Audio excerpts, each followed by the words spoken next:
and that's where, oh, all right, going to start recording now. About to start it. We're good. Sorry, that's right. I distracted you. No, you're So good. mechanical, electrical, plumbing is a side of the architectural and engineering industry that deals with the construction of the built environment. And that's a pretty broad spectrum. And there is a strong need in this industry for engineers. And you know, we work closely with architects, we work closely with building owners, we also work closely with structural engineers and civil engineers. And within our office, we have mechanical and electrical engineers and plumbing designers, and we have energy analysts and things of that nature to, you know, help make these buildings work. We have lighting designers, people that specialize in lighting. And you know, you folks are sitting in a room that's lit and you don't give it much thought because it works. Well, they didn't just happen. It takes some thought to make all that stuff work and to control it all. So let's see if I can get this thing to work. And HVAC, you're all familiar with what that is. Michael designs this stuff every day. Yep. And it is a major power consumer in the built environment. You got air conditioning and heating. You move air around, you got fans. Fans are all driven by motors. Those motors are often controlled by variable frequency drives. Often they're at 480 volts, sometimes at 208 three-phase. Sometimes we have to do transformation to get from one voltage to another.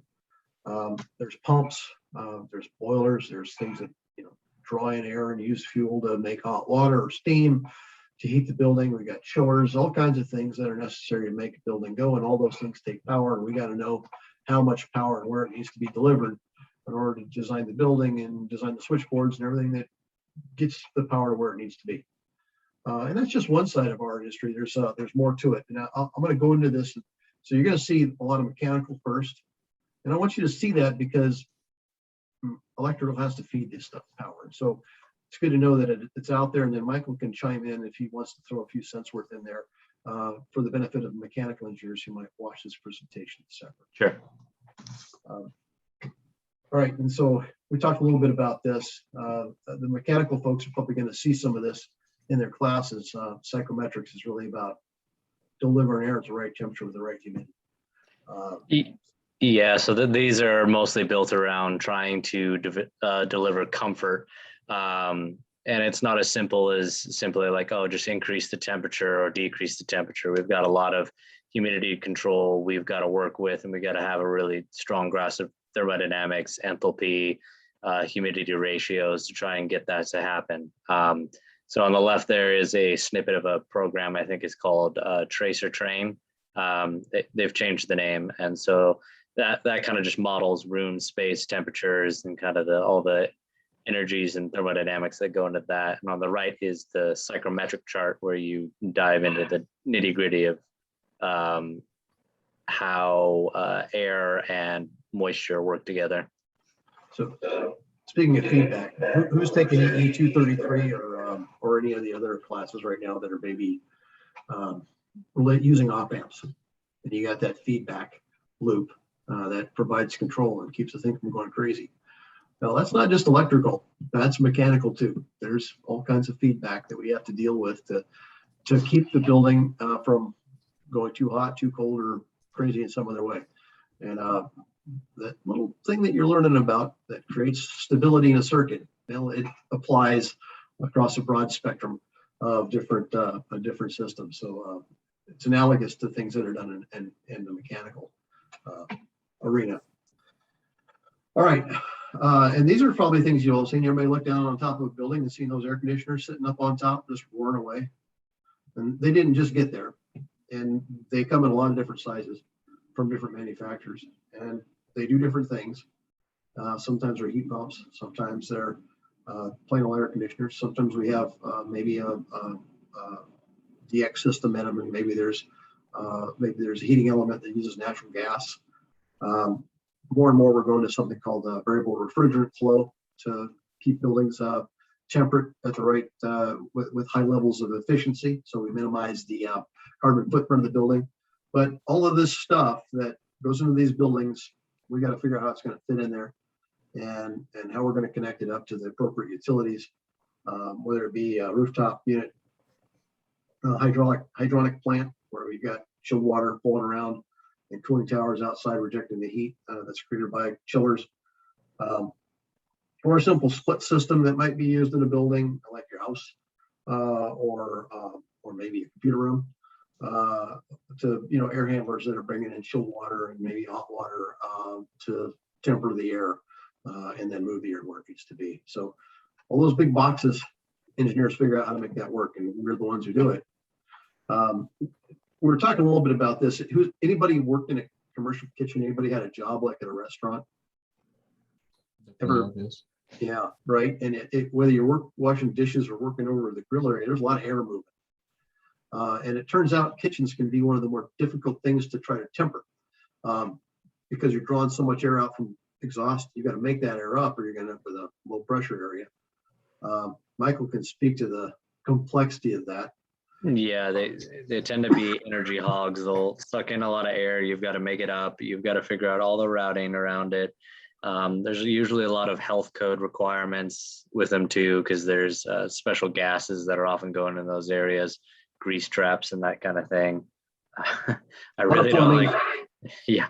I haven't worked on too many kitchens, thankfully, but it definitely pops up on projects, and they're not. So I have in every hospital we've got kitchens, and they get remodeled on a sort of semi-regular basis. So we have to go in there and figure out how to make all this stuff work. And all of a sudden, that experience that you might have had working at flipping burgers comes back. You're like, oh yeah, I know what this stuff is.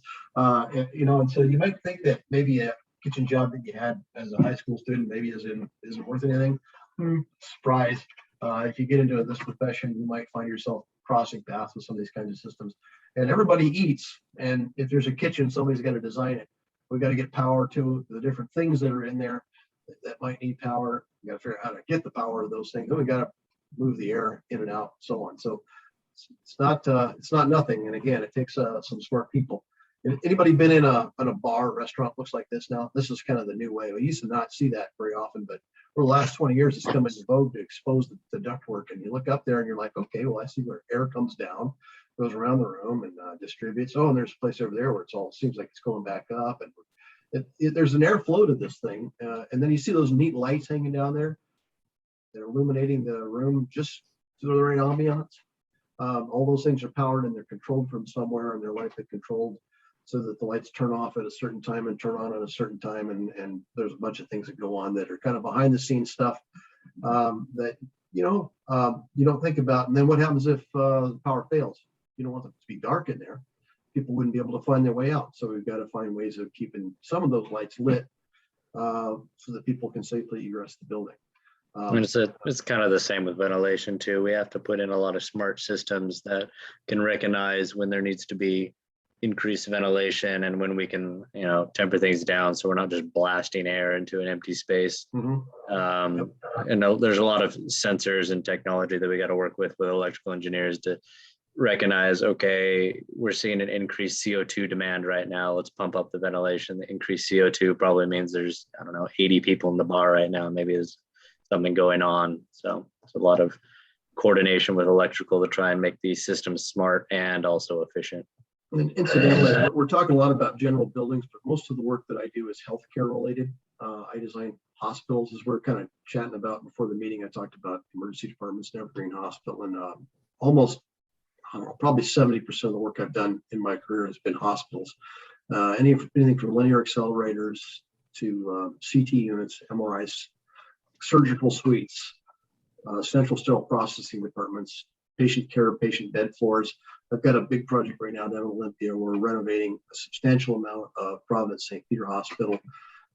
It's about 20 million in renovation down there. It's a big deal and a lot of work going on, and it's going to take several years to get the job done. And it's everything from lighting in a new parking lot to power in a complex patient care area adjacent to a surgical suite that gets all renovated. And so there's a lot of interesting things we do there. And I've got 2 or 3 new CTs that are going in that building. And we just finished a new imaging facility in that building. So lots going on. And then I'll just go through this quickly because I know it'll cause your eyes to glaze over, but you see all this stuff every day. And again, it doesn't just show up and just get built by some tradesman. The tradesmen are looking at the drawings. Drawings are thought through. They're developed by competent engineers, and oftentimes things like a plumbing system. Well, that thing down in the lower right of that screen is a backflow preventer, and it prevents water in the building from flowing back into the utility and potentially contaminating city water should something go wrong inside the building. And those are important things. And then you look at the plumbing that's in that. It's kind of like artistic the way it's been put in there, but you may not think about hot water being in a continuous loop with a pump moving it around. If you've ever taken a shower at home, and probably you have, you go in there in the morning, you turn the shower on, it takes a while for the water to get there. Well, that means we're wasting water. So in a lot of bigger buildings, we have circulation systems that try to minimize that dead end cold water in the hot water line, so you don't freeze when you're trying to get in the shower, and you're not wasting water running down the drain unnecessarily. So those are kinds of things that you're going to see. And then again, wastewater piping. Nobody likes to think about it unless it doesn't work, and if it doesn't work, it's really bad. And so there's a bunch of stuff that goes on here, and believe it or not, electrical gets involved. There's oftentimes buildings that are tall and deep will have to have pumps that move effluent up above a certain level, and then there's elements that we have to deal with, maintaining the right levels of effluent within a sump, and pumping that effluent to the right location, and making sure that it has enough backup and works properly, so that we don't flood a place with something unmentionable. So these things that are back of house are really important to all of us, and if they don't work, we all notice. And the same goes for natural gas heating, that kind of thing, water heating, and we're getting into using this stuff increasingly efficiently. We don't want to poison the planet, and energy codes are causing us to come up with new and innovative ways of making all this work. And there's an example there. This is really nothing new. Hot water heating using the sun came out back in the 70s. It hasn't been used very much, but it's becoming more and more commonly used because we need to do whatever we can to try to minimize the CO2 footprint and get to a net zero as much as we can, and minimize our CO2 output by not burning things to make things warm. And roof drainage systems, and I'm just going to power through this, Michael, so bear with me. There's a big hole in the gaping roof there. This is something that can happen if a roof isn't designed right, or if the drainage isn't designed right. You end up with too much water accumulating on a flattened roof. It takes some thought to figure out how much water might accumulate, what the rainfall might be, and how much drainage is going to be needed to move that water to where it's supposed to be and not where it's not desired, so you don't end up with the collapse of that type. And if you go to school and you look around, you're going to see those little sprinklers sticking out of the ceiling here and there and everywhere. There's a lot behind that, and it's an important element of the building safety. There's a lot that goes into designing those systems and getting that water where it needs to be, and knowing if that water is flowing so that we can alarm the system and create an evacuation event, so on. I put a couple of complicated looking pictures up there. To me, they're not that complicated anymore, because I know what all that stuff is, and I know where I need to put a flow sensor and an isolation valve detector. Those are all things that go into fire alarm systems that you don't learn about in school and have to learn about on the job site or on the job in order to be able to design the systems. But you will pull from your electrical engineering knowledge in order to make any of this stuff happen. And again, if it doesn't work and it's needed, bad things happen. So we do as an important now. We're getting into what you've all been waiting for, electrical engineering. And somebody's got a multimeter there, and they're poking around in what looks like some kind of a control system, checking the voltage somewhere. And certainly controls are part of what we do in support of our mechanical friends, or that could be an elevator system for all I know. And I've designed a lot of elevator installations. But there's a lot of things in a building that are electrical, and we're very reliant on power. We don't have wheel lamps anymore. We turn the switch on and the lights come on, and sometimes it all happens automatically. And this stuff is all kind of ubiquitous. You see those green boxes outside the buildings, and maybe you don't think much about them. They're bringing power into the building. Maybe they're being used to shift power from one circuit to another in the utility side of things. And that might have 26,000 volts in it, or maybe 1247 kV. And that bigger transformer in the background there, that might be a 230 kV or 500 kV transmission substation transformer. Incidentally, I worked at Bonneville Power Administration for a while as a transmission planner. It was boring, but some of the utilities are more interesting to work at than BPA was. But as building designers, we work very closely with the utilities a lot of times to get new services into the buildings. And I look up there and I see those 3 tubs hanging on that pole. I know what they are. And I can walk out to a site and look up and say, oh, that's not big enough. We're going to need a bigger service. And so I can tell an owner pretty quickly, hey, you're going to have a cost to put in a bigger service to do what you're asking them to do in this building. Be prepared for that. We can estimate it and we can get the utility engaged and start working this out. And I've had to do that a lot of times on buildings when we're going to do some upgrade in the building and they're going to need, hey, we've got 12240. Well, you're going to need 480-277. So we got to do something to make that happen.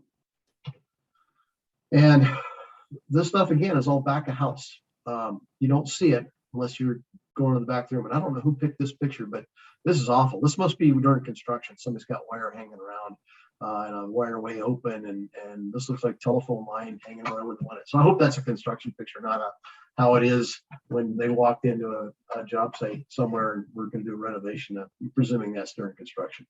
But hey, you plug it in, it works. Great. Fantastic.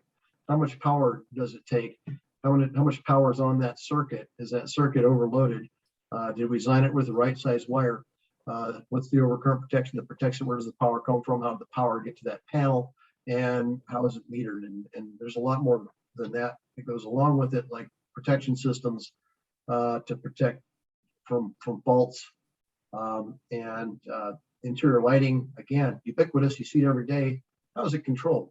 In those great big offices, how the lights turn off. They're usually controlled automatically. There's a control system that goes into that. We have to design and specify and scheduleize. And we also have increasingly the use of network controls where you might have local sensors that, hey, nobody's home, turn the lights off. Okay, somebody came back in, turn the lights on. Or it's after hours, sweep all the lights off. I did some design work for the CL school district. We're putting in new field lighting. And there's some controls that go into controlling field lights and having different levels of or different scenes that can be controlled. So lighting might seem boring, and it kind of is, unless they don't like it.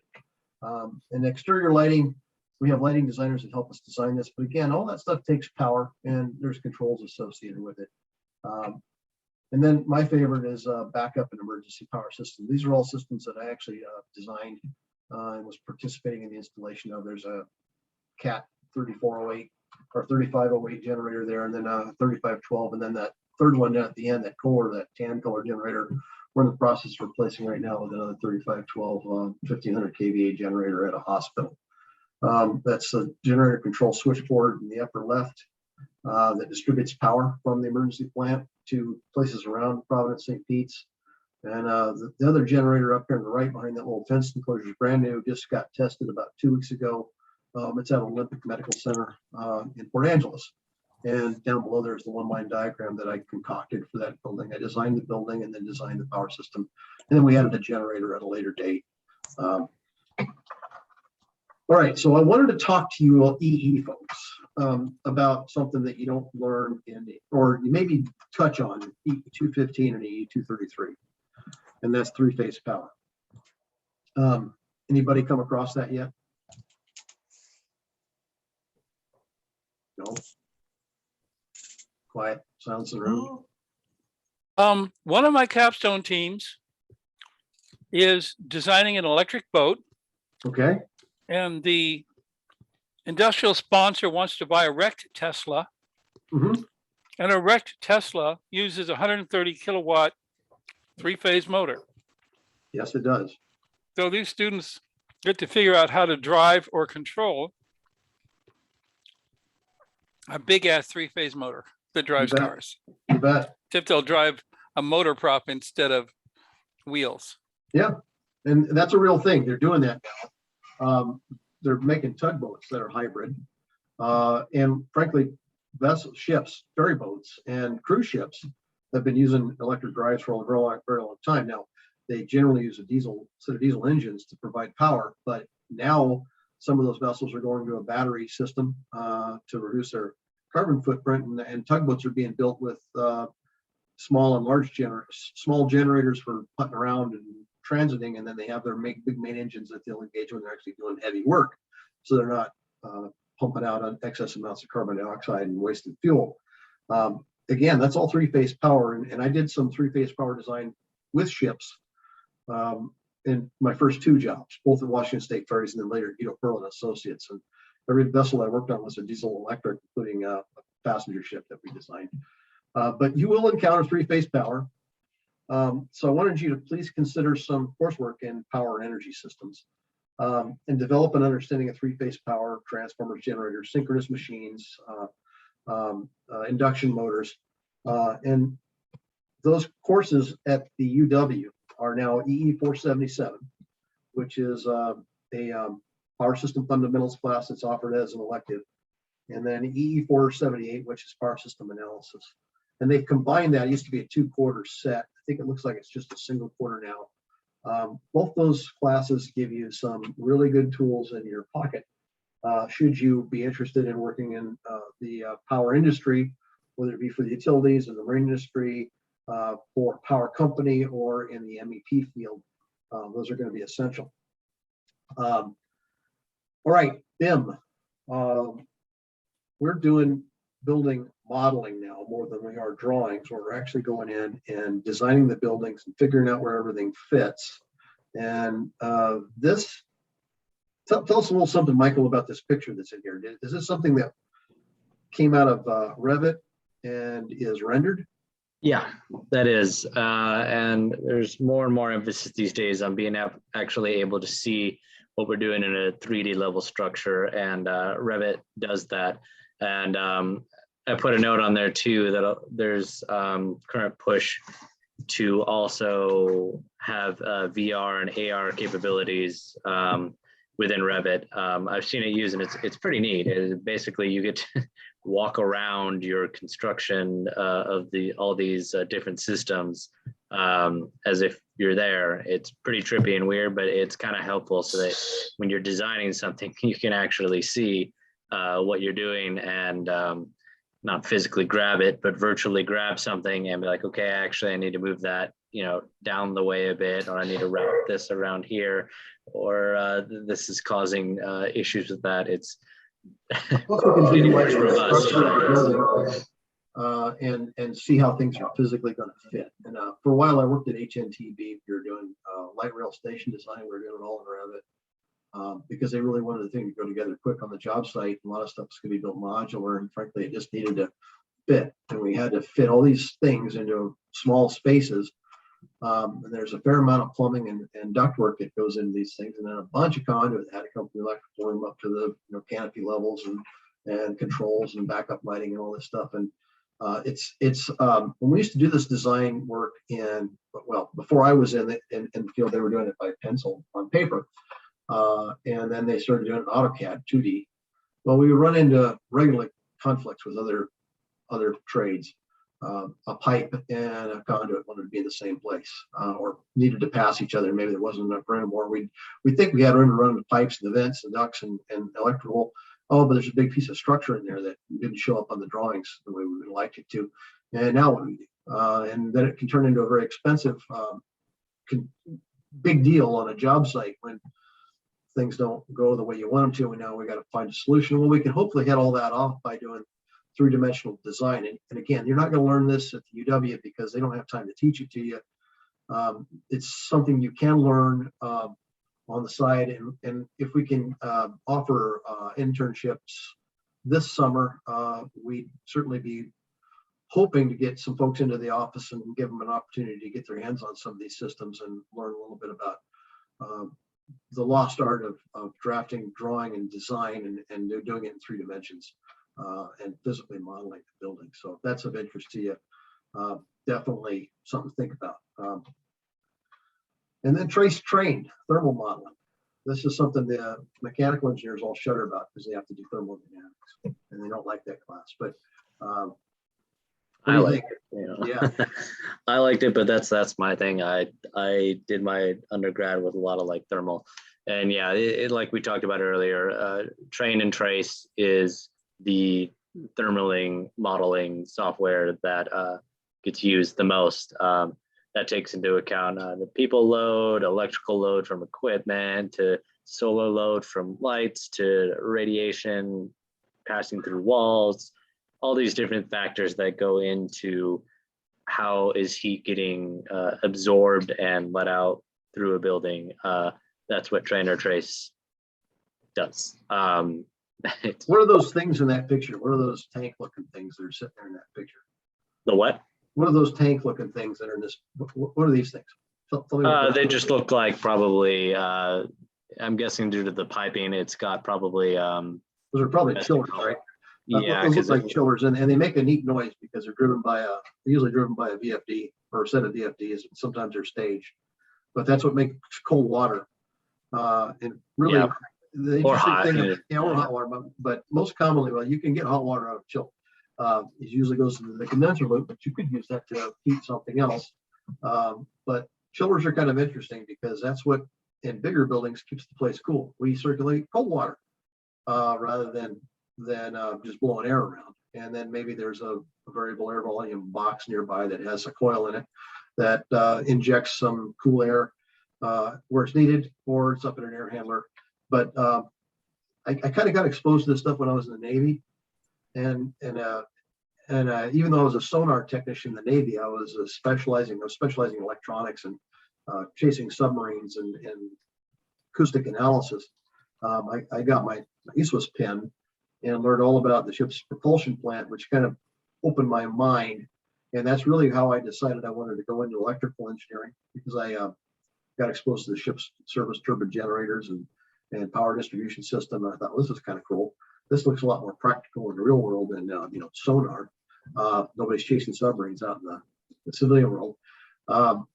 Next thing you know, I'm back in college and I started pursuing this profession. All right, sustainability. This is something we all hear about nowadays, right? Everybody knows that we've got to reduce our carbon footprint, right? And that is something that's near and dear to us in MEP. It's hard.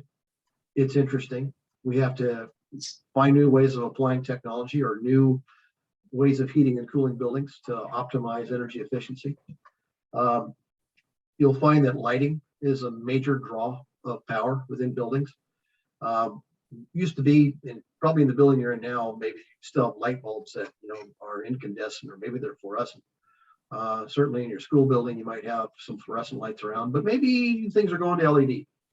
And that's something that I've seen happen in my career. When I first started, T8 lamps were all the rage, and then LED started showing up. We started being able to make, illuminate entire rooms using light emitting diodes.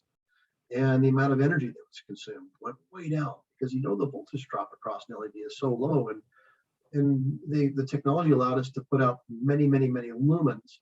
Not just a little red light that maybe tells you the power's on, but enough to actually light a room. And they're very controllable, and you can dim them up and down, much less expensive, with much simpler technology than it took to change the illumination level of a fluorescent lamp. And so we've got a great deal of controllability within these lights and within the room. So we can have somebody has the ability to dim the lights. We can do circadian rhythm control. We can actually swing the color temperature from one end of the spectrum to the other to maybe make people feel sleepy or wake them up. And then we can do a lot of things to control the lights so that when nobody's home, the lights turn off. When you walk out of the room, a few minutes later, the lights will turn off. You come back in, you can manually turn the lights on. They'll return to wherever you had them set when you left. We can sweep entire floors on and off after hours, and do it all on a time and on a schedule. And those are things that we get to design and help to control the energy use in the buildings. This is a neat diagram that tells you kind of how much energy in the built environment goes to different things. On average, lighting is about 27% of the energy consumed in the building. It used to be a lot higher. It's come down over the years because we've gotten more and more efficient. We like to get even more efficient. And then you see the things like refrigerators and cooking and water heating and ventilation, and that's a pretty substantial load. And then space cooling is a big deal too. So we've got to do everything we can to kind of control building power consumption, because that's where most of our power goes in our world, is into the buildings that we all occupy. And so we're doing a lot of things, a lot of exciting, interesting things that we're going to need help with in the near future that might be of interest to some of you. I hope they are. And I want to tell you that behind the scenes, there's other vendors who are out there manufacturing or inventing the whiz-bang thingamajigs that we employ to make these controls work, like Lutron and Lithonia and GE and companies that are actually building the controls that are out there. That there's electrical engineers that are designing those control systems and dealing with that, the circuiting. So if that's something that you end up doing, you're helping me by developing the whiz-bang thingamajig that I'm going to put out in the field to make the controls work in the building. So there's a lot of ways you can participate or be in this industry if it's of interest to you without necessarily being an MEP side of things, although I hope you'll consider MEP. And I'll just skip through this slide because it's plumbing, and it's not that it's uninteresting, it's just that it's more about mechanical and about, hey, we've got a lot of things, a lot of ways that we can improve buildings to improve energy efficiency and improve the overall efficiency and longevity of these buildings, improve the sustainability of our ecosystem by where we live. And I think this is an interesting slide. When I was a UW student, I took a 2-quarter link set, energy and the environment. Back then, coal was about 56% of the US electric production. It's come down to about 30% now. So it's come down a long ways in 20 years, 25 years. Natural gas has increased. There's a lot of reasons why that isn't necessarily a one-to-one exchange. Natural gas is a little more friendly than coal in terms of its carbon output. It's still a fossil fuel, but it is a less bad fossil fuel, and it can be built. We can build power plants much more efficiently using natural gas than we could with coal. Nuclear is still out there too. I don't know if it'll ever make a comeback, but maybe. That would certainly be a nice way to have zero emissions.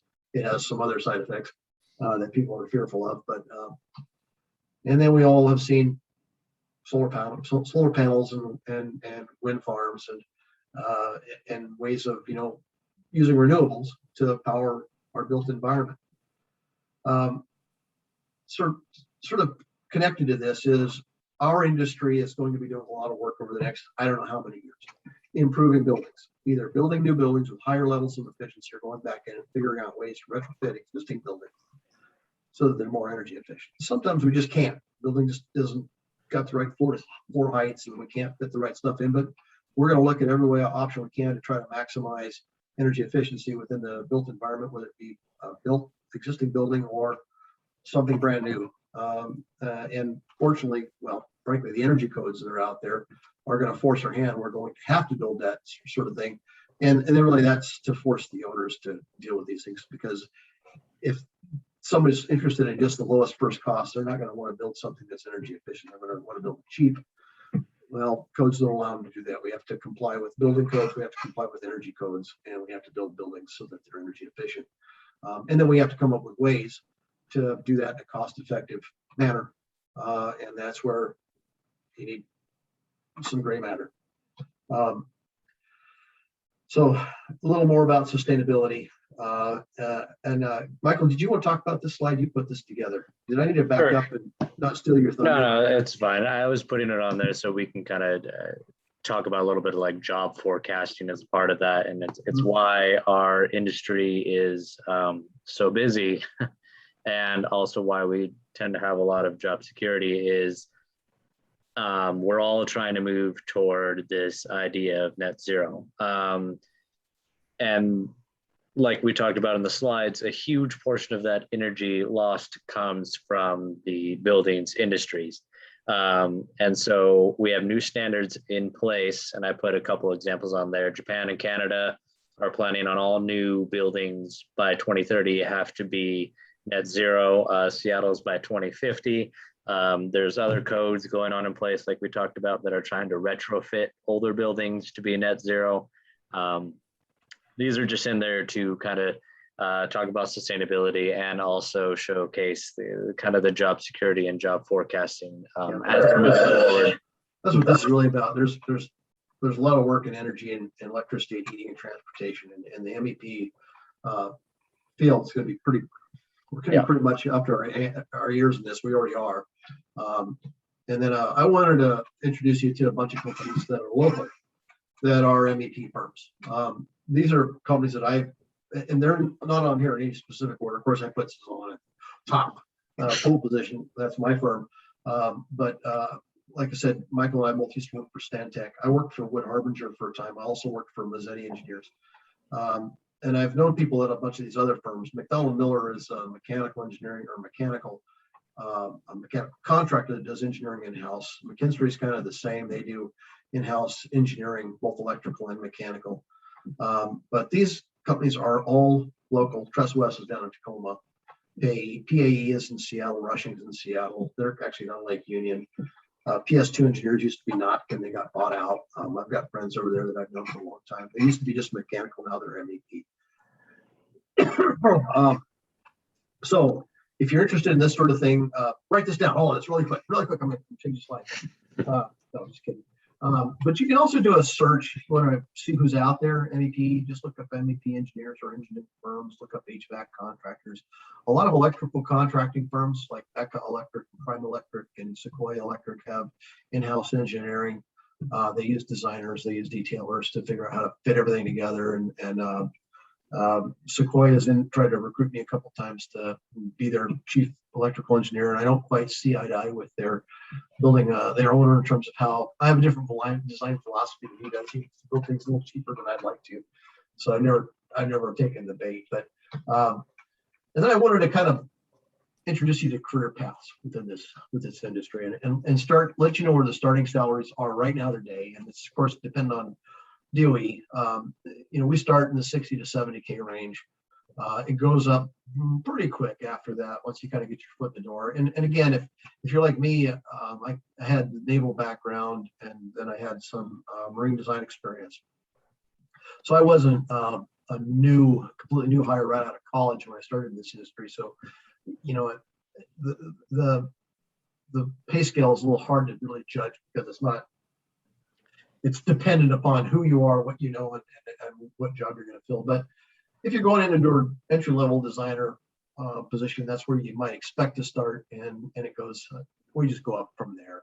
And getting those FEs and PEs are usually just massive salary boosts as well. Once you get your fundamentals of engineering, exam behind you, your EIT, you get a raise, and definitely if you follow the PE track like I did, you do your fundamentals of engineering exam as soon as you can right after college.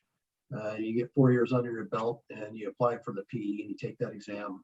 I got a big boost when I got my PE license, and that means I'm an engineer of record. I'm legally responsible for that design until I die, maybe even beyond. I don't know, but we carry insurance to cover those kinds of things. But the way your folks are coming from here, and you're kind of migrating in this direction depending on your level of experience. And entry level designers become EITs pretty quickly, and then they progress a couple of different ways. And regardless of whether you're a trade school person going kind of this route, there's interconnect. Once you kind of get into the profession, there's this churn that can happen, and you might find, I don't really want to do this, but I like production, and maybe that's the way you want to go.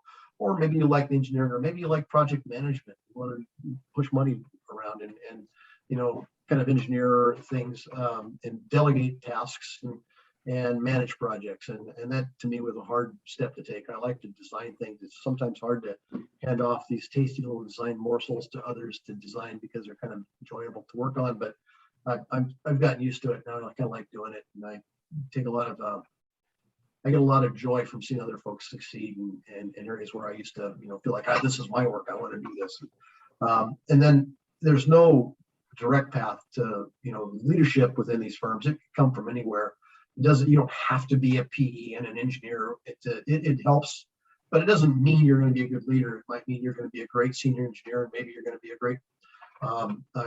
a great person who's really technical, and you don't like managing people, and that's okay too. We need people like that. There's just a number of different paths you can follow within the profession, to kind of take your career forward. I like to be client facing. I like to talk to people. I run my mouth a lot, talk to you very much, but I enjoy the interaction with folks, and some people maybe they don't. They like talking in the office and being sarcastic and cracking jokes and figuring out how to do complicated designs, and that's cool. I need that kind of help a lot of the time because we need somebody to go to get in there and dig into the weeds and figure things out. Lee? Yes, Do you have time for a question? I do. Good. Okay. So after you, I'm going to give a talk about great engineering careers. Mhm. And one of the mentor questions I sometimes deal with is professional engineers. Yeah. My short answer to that question, who needs to be a professional engineer? I'm guessing any job where it's a matter of public safety. That's right. Like it's really common for civil engineers, aerospace engineers to be PEs. That's It's right. very unusual at a place like Microsoft. That's right. In between, I have a friend who is in charge of software for Boeing for landing gear. Mhm. He's a PE Yep. because That would make sense. And the electrical PE, it's called electrical engineering and computer science. And it to me, it was pretty basic. I was done with the test at half the Right. time allowed because I studied and I took the classes and I knew it was coming. But it's pretty broad spectrum, and it's and really what you said, you hit the nail on the head. If what we're doing impacts public safety. Okay, PE so is essential. the short answer is approximately correct. Thank you for that. Yeah. And anytime something that I work on, well, part of the process for building a hospital or a school, these are I occupancies or institutional. These types of facilities have to go through a plan review process by the city or the authority having jurisdiction. They are required to have a PE stamp on. They have to Fair be enough. designed. They have to be designed under my competent supervision, or they're not going to get approved. They're not going to let it be built. And the flip side is you're exposed to the lawyers. That's right. Yeah. Al often calls it the E versus A ratio. Look in the phone book, see how many attorney or Yes. lawyer firms there are, and see how many engineering firms there are. Usually there's a lot more law firms than there are engineering firms. That affects how we want to think about it. In my heaven, the lawyers are bored, but I'll leave you with that. I love that. I frankly have never had to deal with many claims. But one of the realities of being in PE and being the responsible engineer is you have to deal with the fact that every job is imperfect, and every job that we're doing is the first of its kind, and it's going to be the only one that's just like this. And there are always things that get missed, and always things we have to figure out, or things that come up on the job site, or a piece of equipment that we specified that now is no longer available because, gosh, we were doing the design a year ago and it's already changed to something else, and that just becomes part of solving the problem on the fly, and then dealing with the client who might be frustrated with the situation as it's developing because all of a sudden the price just went up or something to that effect. And that's just dealing with the risk of building things. It's not like we're stamping out op-amps of a certain production type. Hey, we got it designed, we got it figured out. Now we just got to get these things fabbed and we can sell them by the gazillion. We're building a building once, and maybe they're building two towers that are identical or something to that effect, but all of them are a one-off. And that's what keeps this kind of interesting and requires that PE there to figure out the problems. So yeah. All right. Any other questions?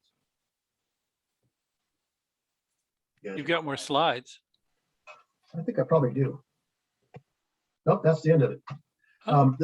Hold on a second. Yeah, that's the end of my slideshow. But I can go back to this. If you folks are interested in any of these firms, I'd encourage you to take a look at them. They're all on the network, or they're all on the internet. You can look up Hargis, Harris Groups, Hargis Engineers. You can look up HDR. They're actually an architectural firm that has engineering in-house. I have a networking question. Okay. Because that's one of my main recommendations to all young engineers. Right. Are members, engineers who work for these companies, are they involved in the Puget Sound Engineering Council? I would think so, but I don't know. Maybe. I tend to be involved with Washington State healthcare engineers, and people are involved in different groups. WSHE sometimes will put out scholarships. They're part of ASHE. we're the local branch, and we support hospital engineering, and we get together, do trade show once or twice a year when COVID allows us to, and you know, get together and network and meet each other, and that's the nice thing about working in the field is that I know the contractors are going to be building whatever I design. I know the folks are going to be bidding on it. I know the suppliers. We're all friendly with each other, and that makes it a lot easier to work out problems on job sites because we're all friends. We're not. I assert that business is a team sport. That's right. It really is. Even when you're dealing with your competitors, sometimes your colleagues on a job, maybe they've got, you know, I also have a second credential that's called registered communication distribution designer. So I design low voltage power distribution systems or low voltage communication systems. And I'm pretty competent in telecom room layout, working with the IT people to get what they need into the space, and doing outside plant, inside plant, telephone and telecommunications systems designs.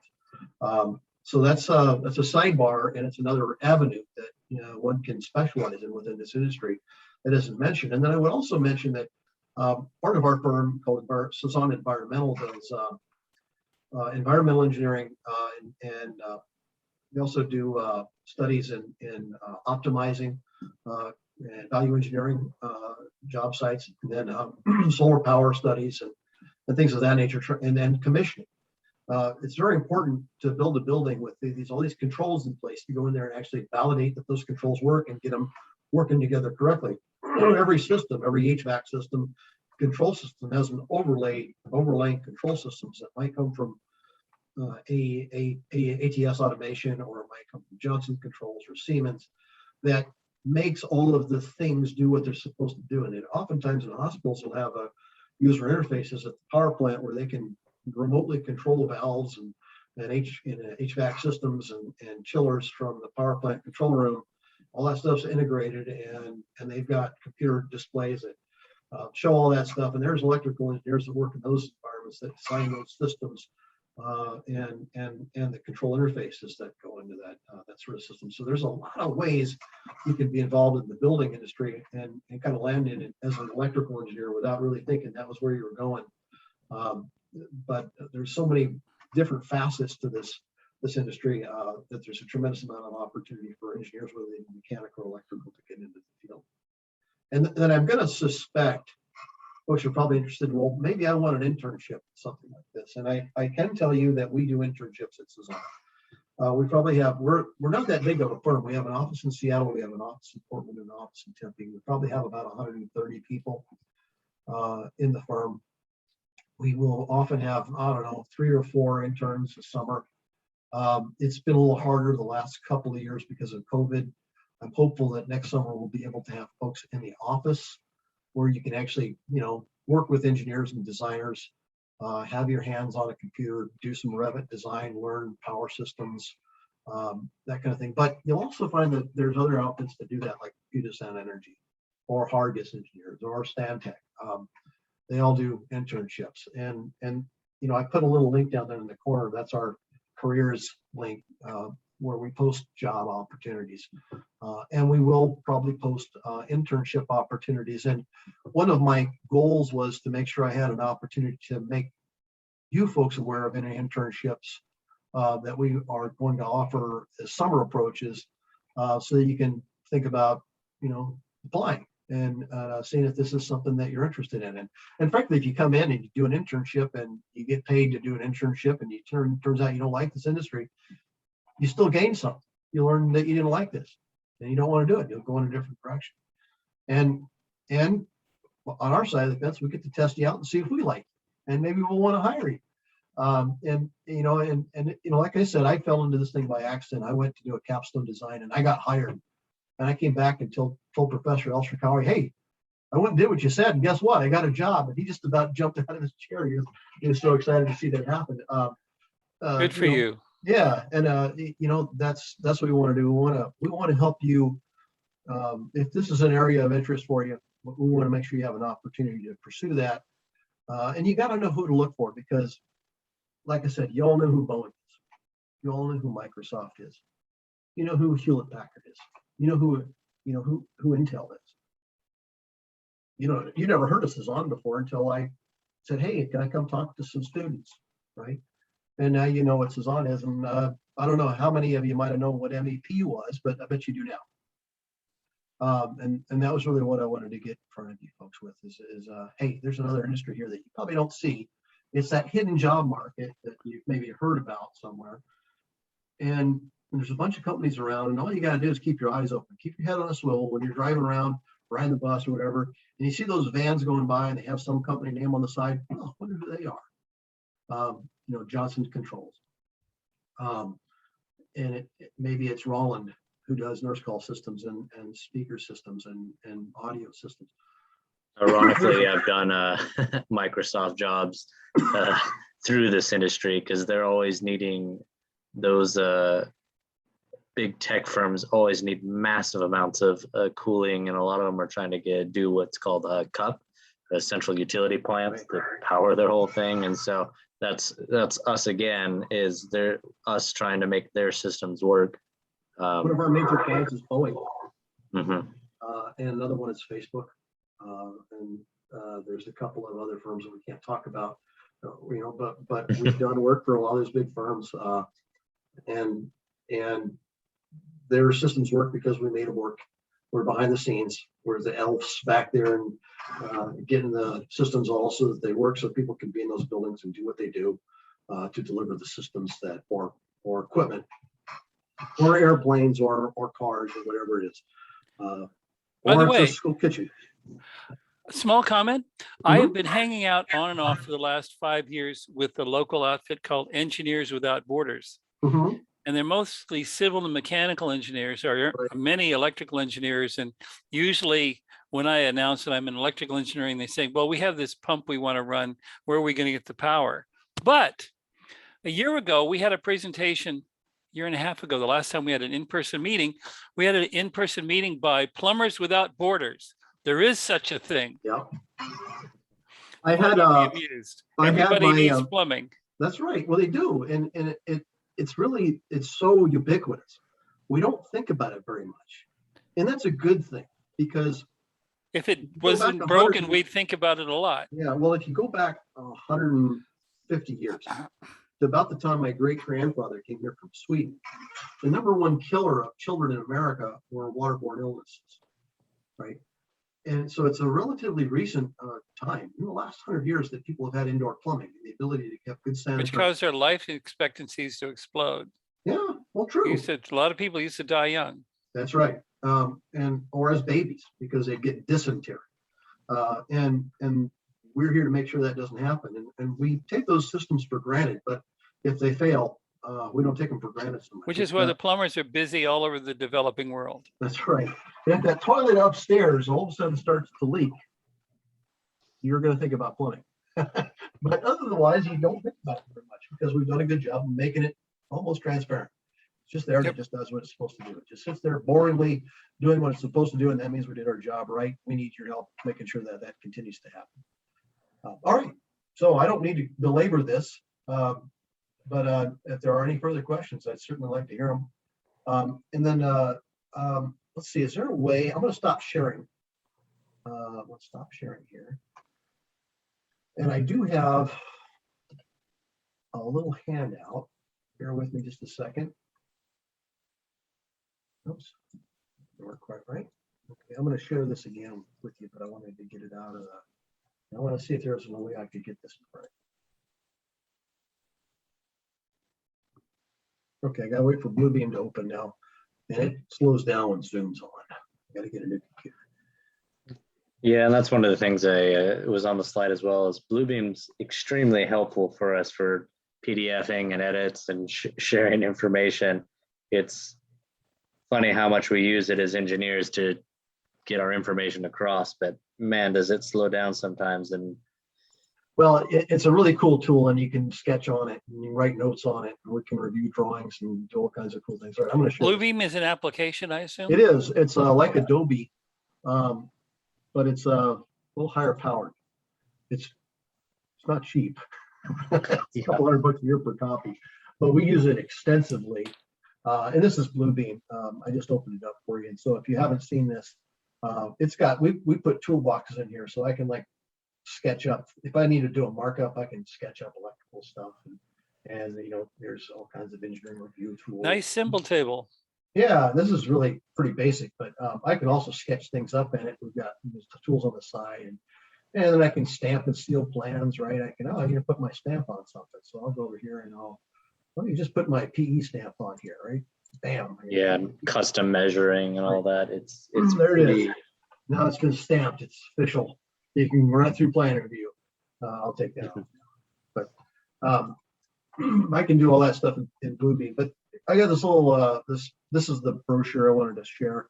And it talks a little about MEP and talks about us, and my email address is on there if anybody wanted to reach out, talk to the old bald guy that is a UW graduate, and see what I can do to kind of point you in the right direction. I'd be happy to do that. So is it, I don't know how to say your name. And Antenna.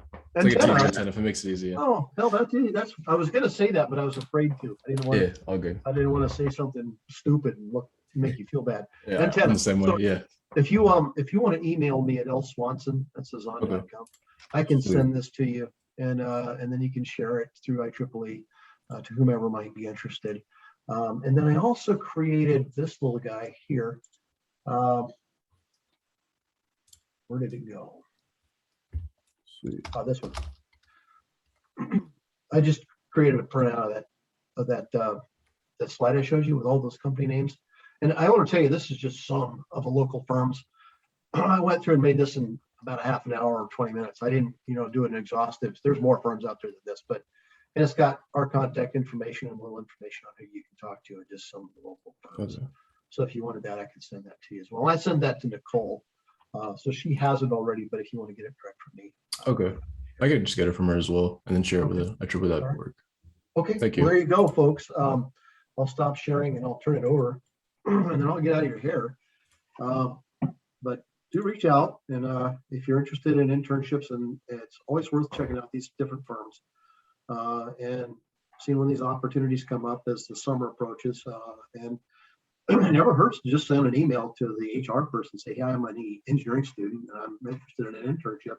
I know it feels like, I don't know if I want to do that. I don't want to bother people, but I got my first job by sending an email to the chief naval architect at the Washington State Ferries, and next thing I know, I had a job. So we're always happy to hear from students. I think it's a good thing for students to learn to network first, and when in doubt, try aggression and see if it works. Yeah. I know many examples of that have worked, Yeah. but I'll spare you the details. Frankly, from my perspective, as I'm digging through my email on a daily basis, if I get an email from a student who's interested in this, it's really refreshing. And so if you can make contact with somebody, and it's a nice little sidebar for me to talk to you a little bit and help you out if I can, because I've been there. I was a student once. We all have. And I know it can look like a great big giant scary world, and we're not scary. We're just people just like you are, or we're like you before this all happened to us. But maybe like your parents or your uncles or aunts or what have you.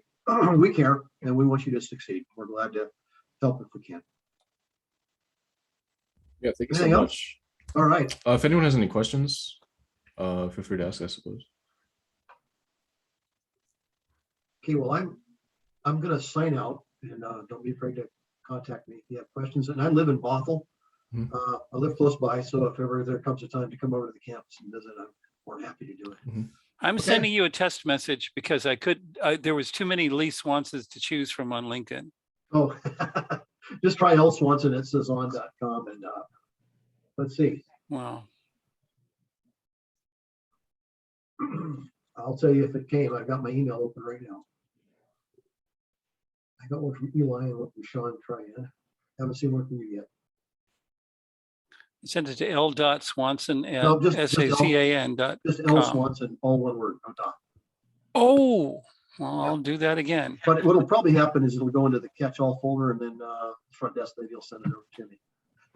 But L Swanson, that's Sazan.com. L Swanson, just one word, continue straight. Okay. New one. And don't be afraid of EE 477. It's fun.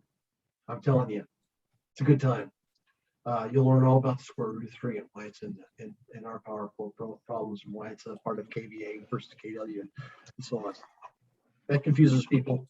You'll learn why. It will be confusing you more. But I've done a lecture on that. If anybody ever happens to work for us, the first thing you're going to get is my why the square root of 3 lecture on a PowerPoint. I'm going to make you read it and then teach me about it.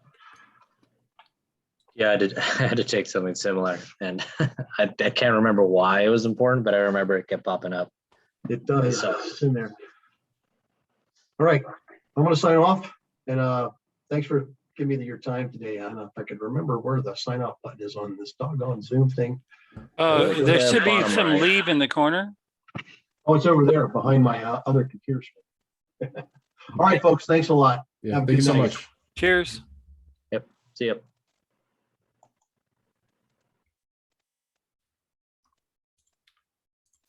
Okay.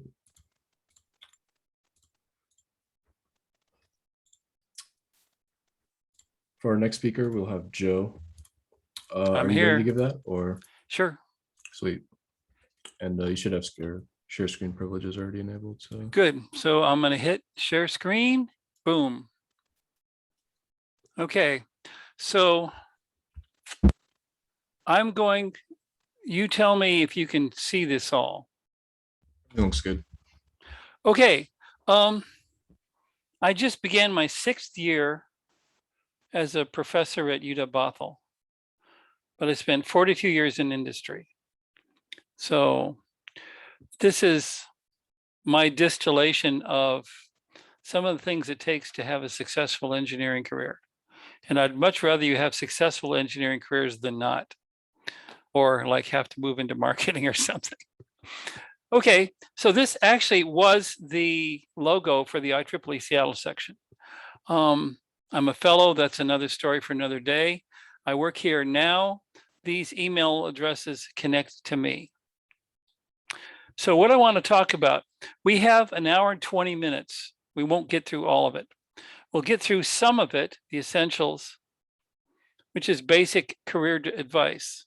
Depending on how much time we have, I can go through mentorship questions, which are routinely asked and answered at PSEC mentorship nights. We've had, I think in the last calendar year, a virtual membership night from PSEC at UW Bothell. And they have them at different universities around the Puget Sound. And I'll list some other resources. This is my agenda for today. Anything I forgot? Hearing none. Okay, this is my basic career advice.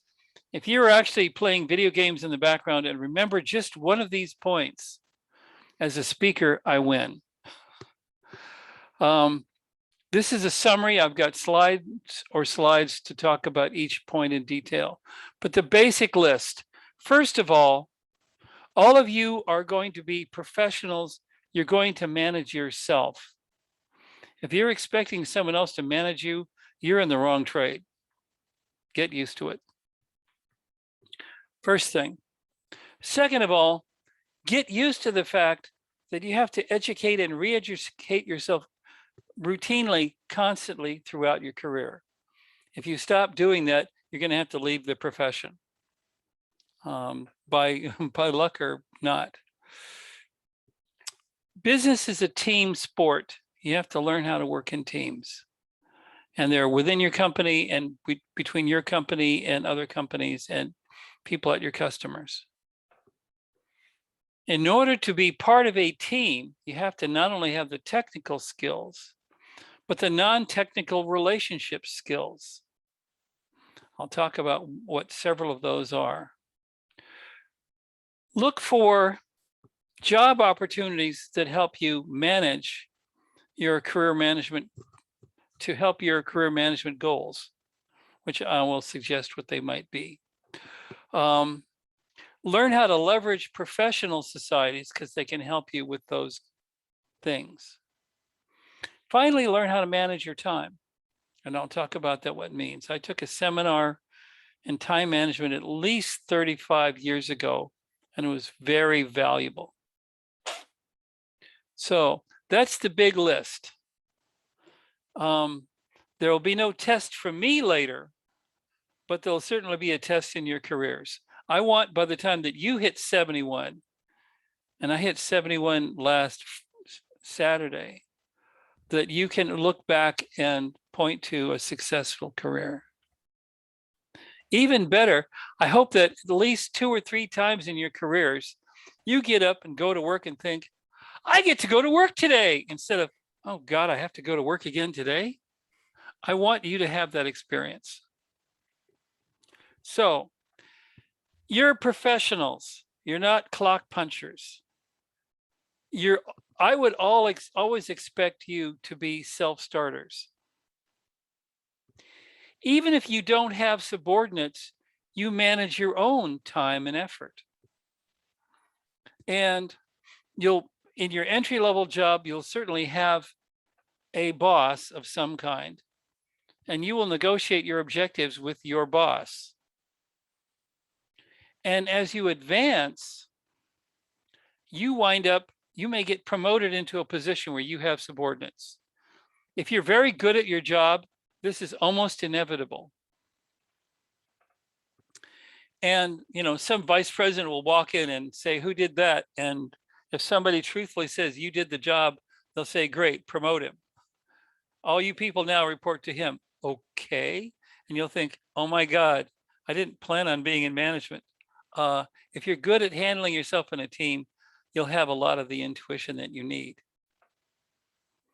As you advance, you'll wind up with subordinates, and you will negotiate their objectives as well as negotiating your own objectives with your boss.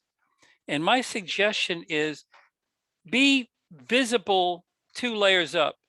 Make sure that your boss's boss is at least vaguely aware of what you're doing and what the point is. Because, for example, as happened in my career, if your boss leaves the company or gets transferred or gets another job somewhere else or something and leaves you reporting to your boss's boss, if she doesn't know what the point is of your being around, you're in trouble. You want to be usefully visible. Does that make sense? Anybody got any questions about that before I move on? Fair enough. Okay. Plan to re-educate yourself. Our industry does not hold still. 1948, we had transistors. My father was graduating from Berkeley. 1971, I was a junior, and 4004's first microprocessors were invented. So now microprocessors are 50 years old this year, right? In 1990, we got first generation mobile phones. Now they're everywhere. They're monsters. And this year, we have 8-core desktop CPUs. I bought a Microsoft Surface Pro 4 notebook, and it's got a modern Intel i7 in it, and that seems to have 8 processors in it. 64-bit Intel architecture. It's a beast. Your phones are probably quad-core ARMs. If you know what a Raspberry Pi 4 is, it's a $35 monster CPU with multi-cores. Game controllers are multi-core. Even going back 2 generations to the PlayStation 3, it had a chip in it called the Cell. And the Cell had an ARM CPU and 8 rendering engines, 1 chip. And those machines were so powerful that they could render the zits on your face. Now, whether that helps you with, suspending your sense of disbelief with your avatar on the screen, whatever, they're monsters. And that technology is nearly 2 decades old. What's happening now? Stuff that you wear, right? So anybody got an iWatch? Or holding up to my camera, here's a Fitbit, which is a little bitty ARM CPU that measures my pulse rate and how far I've walked for a day, and it's waterproof, so it can tell when I'm swimming. Internet of Things is everywhere. Ubiquitous surveillance devices warning, warning, warning, are everywhere. Voice controls are happening. There are 3 major sets of them. I won't go into the details, but you've all heard of Siri and Google Voice, etc. There are lots and lots of applications of artificial intelligence. I predict that many of you will work diagnosing defective artificial intelligence in your careers, but that isn't a big deal yet. It will be. Application. How many of you here on this call are familiar with blockchain? Have you heard of Bitcoin or Ethereum? All these digital currencies, they're all based on blockchain. Learn about it in your careers. I'm not going to explain it here today. It's too long. I would assert that most of the stuff that you work on in your careers might not exist yet. Give you an example. 1968, I get out of high school. Simultaneously, Ralph Baer is patenting video games. I don't know about this. Nobody knows about it. I go through college, haven't heard of them. Graduate in 72, that's when Atari is started. That's when Magnavox, a consumer electronics company, brings out a licensed video game from Ralph Baer's company because they're a defense contractor. So they bring out this machine. The founder of Atari sees the demonstration of the Magnavox Odyssey, and it's a Pong-like game, but he considers it inferior. So he goes back and describes this game to Al Alcorn, his chief and only engineer. And Al comes up with Pong. And Pong is a wild success. All this is happening. I'm not aware of it. 3 years later, I've been offered, I've been told that I'm going to be laid off from my medical research job because they've run out of money. And through my network, I meet somebody who works at Atari. And as a part-time interest of mine, I'm studying microprocessors. I went to the Westcon show in San Francisco in 1975, and I bought a 6502 processor and the manuals for it. So when I went to interview at Atari, I didn't know that they had chosen that processor for their new machine that they were going to design. But I aced the technical interview because I'd been studying something outside of my medical electronics. So I got the job. One thing led to another, and I'll save you the rest for later. But I graduated from college completely unaware of video games. And 5 years, 6 years, 7 years later, I'm making massive contributions, become an IEEE fellow for what I did in those jobs. And who knows what's going to be invented and what's going to need work in the next 50 years for all of you here on this call. Follow what I'm saying? Get used to the fact that you have to train and retrain all the time. Now, teamwork matters. I knew the founders of Apple. They wouldn't have gotten where they are now if they didn't believe in hiring good team players and working together that way. Successful products are rarely the work of a single person. A prototype is not equal to a product. If you're familiar with the C programming language, that exclamation equals is C syntax for is not equal. Products, a real successful product needs a team. You start with the suppliers of the pieces that you need. You design, you have a factory, you end up with customers, you got to sell to the customers, you got to support the customers. And in a well-run company, you set up a tech support system that listens to the customers and feeds back to you, the engineers, the changes they want to make to have a successful product. Very frequently, the first company to a market with a product is not the most successful one. Atari doesn't sell video games anymore. The hot makers are Sony and Microsoft. And there was a whole lot of suppliers in between. Nintendo of America is still in it. Nintendo of America picked up all the pieces when Atari failed the first time in 1984. Successful engineers work with many people in a company, not just the people in engineering. You work most closely with marketing on one side, figuring out what the customers actually need, and with manufacturing on the other side, because the manufacturing people take your bills of materials and your designs, and they buy the parts and they assemble the factories and they assemble the products. Then they do quality control testing on each product to make sure it's good enough quality to ship. And then it's out of your hands. If you cannot work with these people outside of engineering, someone in your organization, like the project manager, does have to work with them.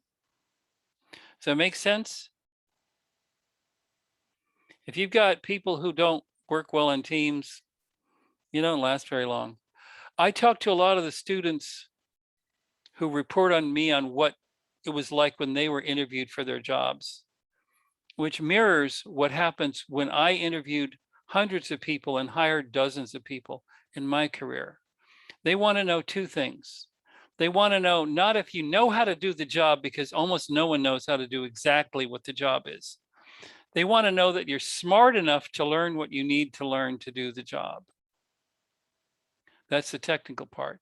And then they're going to want to know whether you're going to fit into their team and whether you can handle it or not. I'll save more of that for later. Any questions about teamwork? Again, there's no exam here on this call. The exam will be your first or second or third job interviews. And then later when you have to turn around and interview people to work for you. Relationship skills. It took me a long time to learn this. All of these teams are made out of humans, not artificial intelligence. That may change, but today it's humans. Critical relationship skills. First, listen. When I was a college student, I was a terrible listener. I would basically be quiet until somebody else stopped talking, so it was my turn to talk. It took me the next decade to learn to listen decently, not really well, but decently. So you need to understand how other people are thinking. You need to understand it well enough so that if you have a question, you ask them and you understand them, that you ask useful questions, listen to the answers so that you can construct a useful model in your head of your colleagues and how they think about the design. Those are crucial skills for being a good team player. When it's your turn to speak, speak clearly, concisely, and articulately, meaning good diction. Now, a standing joke in my family, I'm married to an artist. She says, ask an engineer a question and he'll build you a clock. If you want to know the time, you know, I can look and I can see, well, it's 7:59, right? What you don't want to know is, how does the clock work? How do you know that what the time is, what it is? All you want to know is the time. So if somebody asks you a question, answer the question simply enough so that they can hear the answer and the whole answer fits in their head. If you tell them too many things at once, it can't all stick. Does that make sense? This is really important. Give them the short answer to the question. If they're not paying a lot of attention, maybe they won't ask a question. But if they're paying attention and they puzzle over the answer in their heads and they think, well, what about this? That's your chance to give them more information. Don't give it to them all at once. Give it to them in small chunks so that they can get each chunk. This was an important lesson for me to learn as a teacher. If I make you all drink out of a fire hose, it won't stick. I have to give you stuff in chunks so it'll stick. That's why when I teach a class, I ask you what your electronics background is, so I can attach the new information I'm giving you to stuff that you already know. That means it's likely to stick there, right? So for third point, read and write nonfiction. Don't lie. If you don't know, say you don't know. Because you're going to be writing email to other people, specifications, plans, reports. Your teammates are counting on you to give you for you to give them accurate information. If you give them incorrect information by mistake or on purpose, you're misleading them, and they'll make incorrect decisions based on incorrect information, and it'll compound from there. So write nonfiction. Capiche? Now, here in the IEEE Seattle section, we used to run student paper contests. I wish we still did. I would assert that engineers who could give presentations well, including good Q&A, they have a better chance of controlling their careers than people who can't. In fact, when you first get hired, you're likely to get hired by somebody who can do it. And if you can learn to do it, you might get promoted. And otherwise, those people will control your career. You follow what I'm saying? This matters. I sent this to Nicole, so all of you are welcome to have this. So I haven't run out of time yet. It's only 8 o'clock. Job selection criteria. This is what I would suggest. Now, this is a time with a lot of open jobs. There have been times when all of us are getting laid off and there's no jobs. This is a good time to get hired and get out there and learn stuff.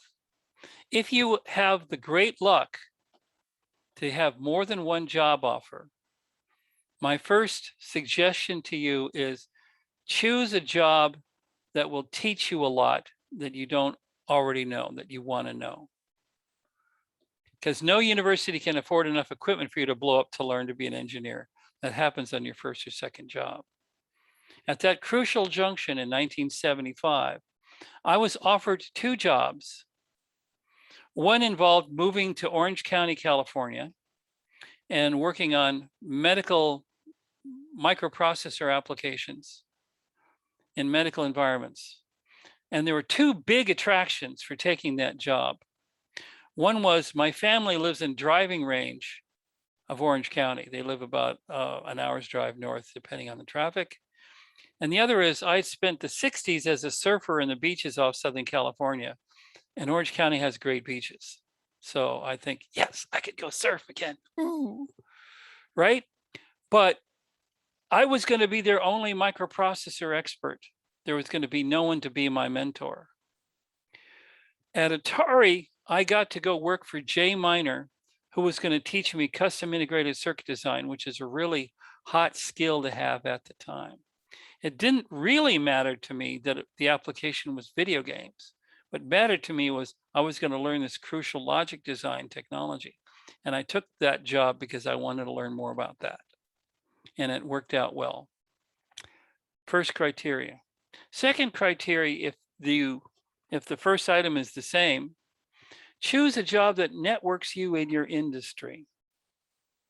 In 42 years in industry, only twice in 42 years did I have to cold call to find a job.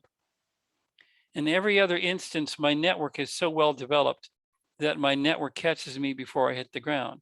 That means I don't spend a lot of time without a job, because companies change. Atari failed. I don't think I could have saved them. So I might have gotten laid off by Atari if I didn't leave to start my own first company. Third choice, choose a job if it's a business that has really good marketing. And some of you will say, what's good marketing? Short summary of good marketing. Somebody in the company knows the answer to 3 questions. what is it you're selling really? So IBM was selling, you could call it computers, but they're selling information processing equipment, which has changed form many times in the last 100 years. They're selling information processing equipment. Who's buying it? Who are your customers? And why are they buying it from you rather than from your competitors? Good marketing knows the answers to those questions. They may not have a lot of good marketing, but they need somebody who does that. And it's your duty, in my opinion, as an engineer, to find out where real marketing is, listen to them and talk to them.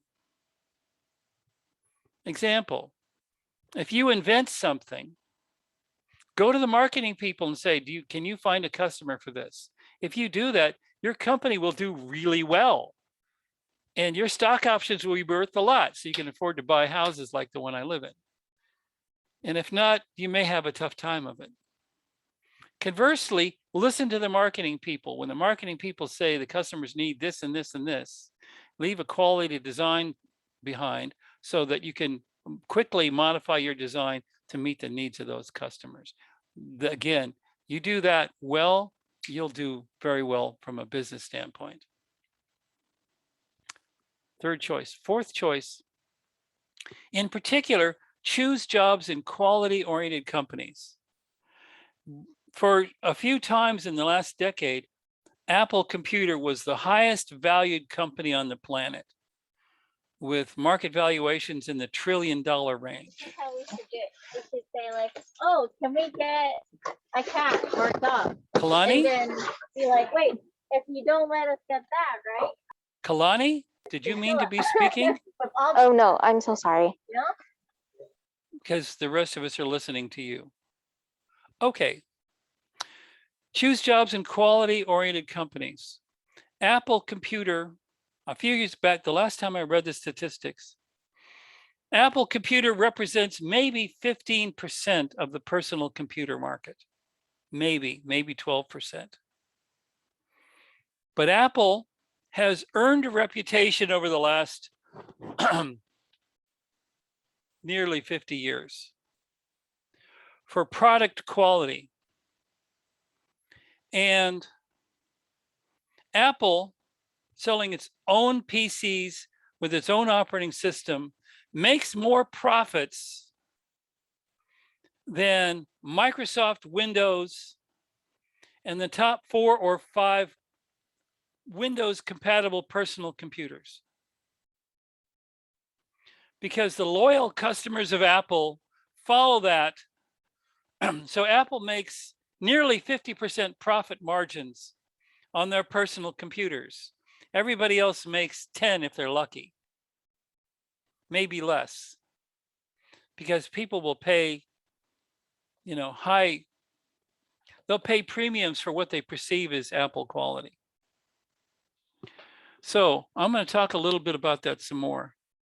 And some of my connection to Apple, Steve Wozniak is still alive. He's still systematically 2 months older than I am. And I successfully nominated him to be an IEEE fellow a couple of years ago. So we're still in touch. So here is how I summarize engineering quality. And when I teach capstone, I grade on these.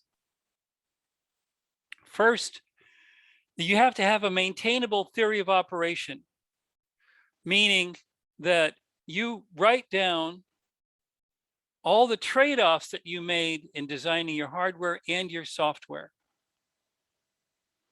How does it work the way it does now? Because the marketing people might come along and say, we want to make this change to it. If you understand it, you can make the change easily. If you don't understand it, or you hand it to somebody else and it's not well documented, they'll throw it away and start over. That costs you time to market. You follow what I'm saying? I could go on all day about theories of operation and how this was a make or break thing in companies that I led and managed.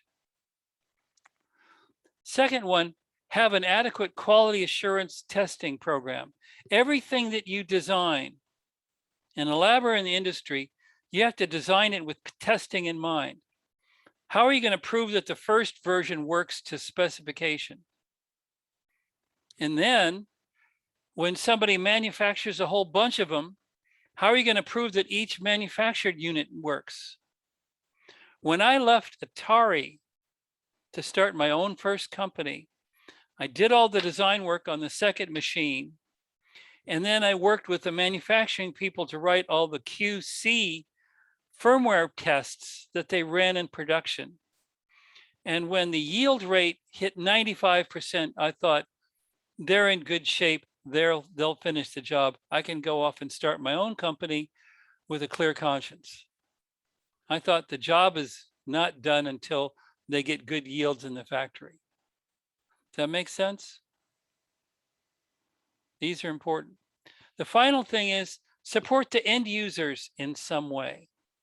Now, when I have capstone students designing for a farmer in Woodinville, they leave him a repair manual, because if somebody decides to move his product that aerates his hydroponic gardens and he drops things and it breaks, he doesn't know how to fix it. They need to give him a repair manual. My next door neighbor is having a capstone project done where he wants my students to build him an electric boat. He's going to need a repair manual. But if you're building something for hundreds of millions of sales, which I've done, you need to coach the tech support people to do something other than say, turn it off, turn it on again and see if it still works. They need to do much better than that. And I grade my students on how they approach that problem. Because if you can do that out in the industry, you'll do pretty well. Does that answer? Is that any questions about these before I proceed? Because these all matter. To give you an example of how this impacted my career. So it's 1984 and I'm 33 years old. I've started a consulting company trying to work on paving the internet. And we're doing a consulting contract for a personal computer manufacturer called Everex. And they want to design a half-card PC compatible 1200 bit per second modem, Hayes compatible. And so we start working on this thing and we're going to get product equity. We're not getting money up front at all.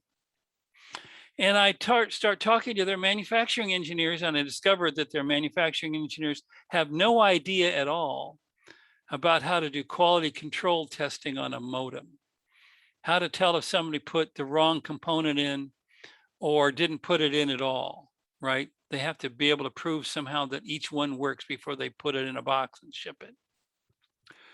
So my little company designed, built, and tested circuit boards and software and procedures to do quality control testing on that modem on our own dime.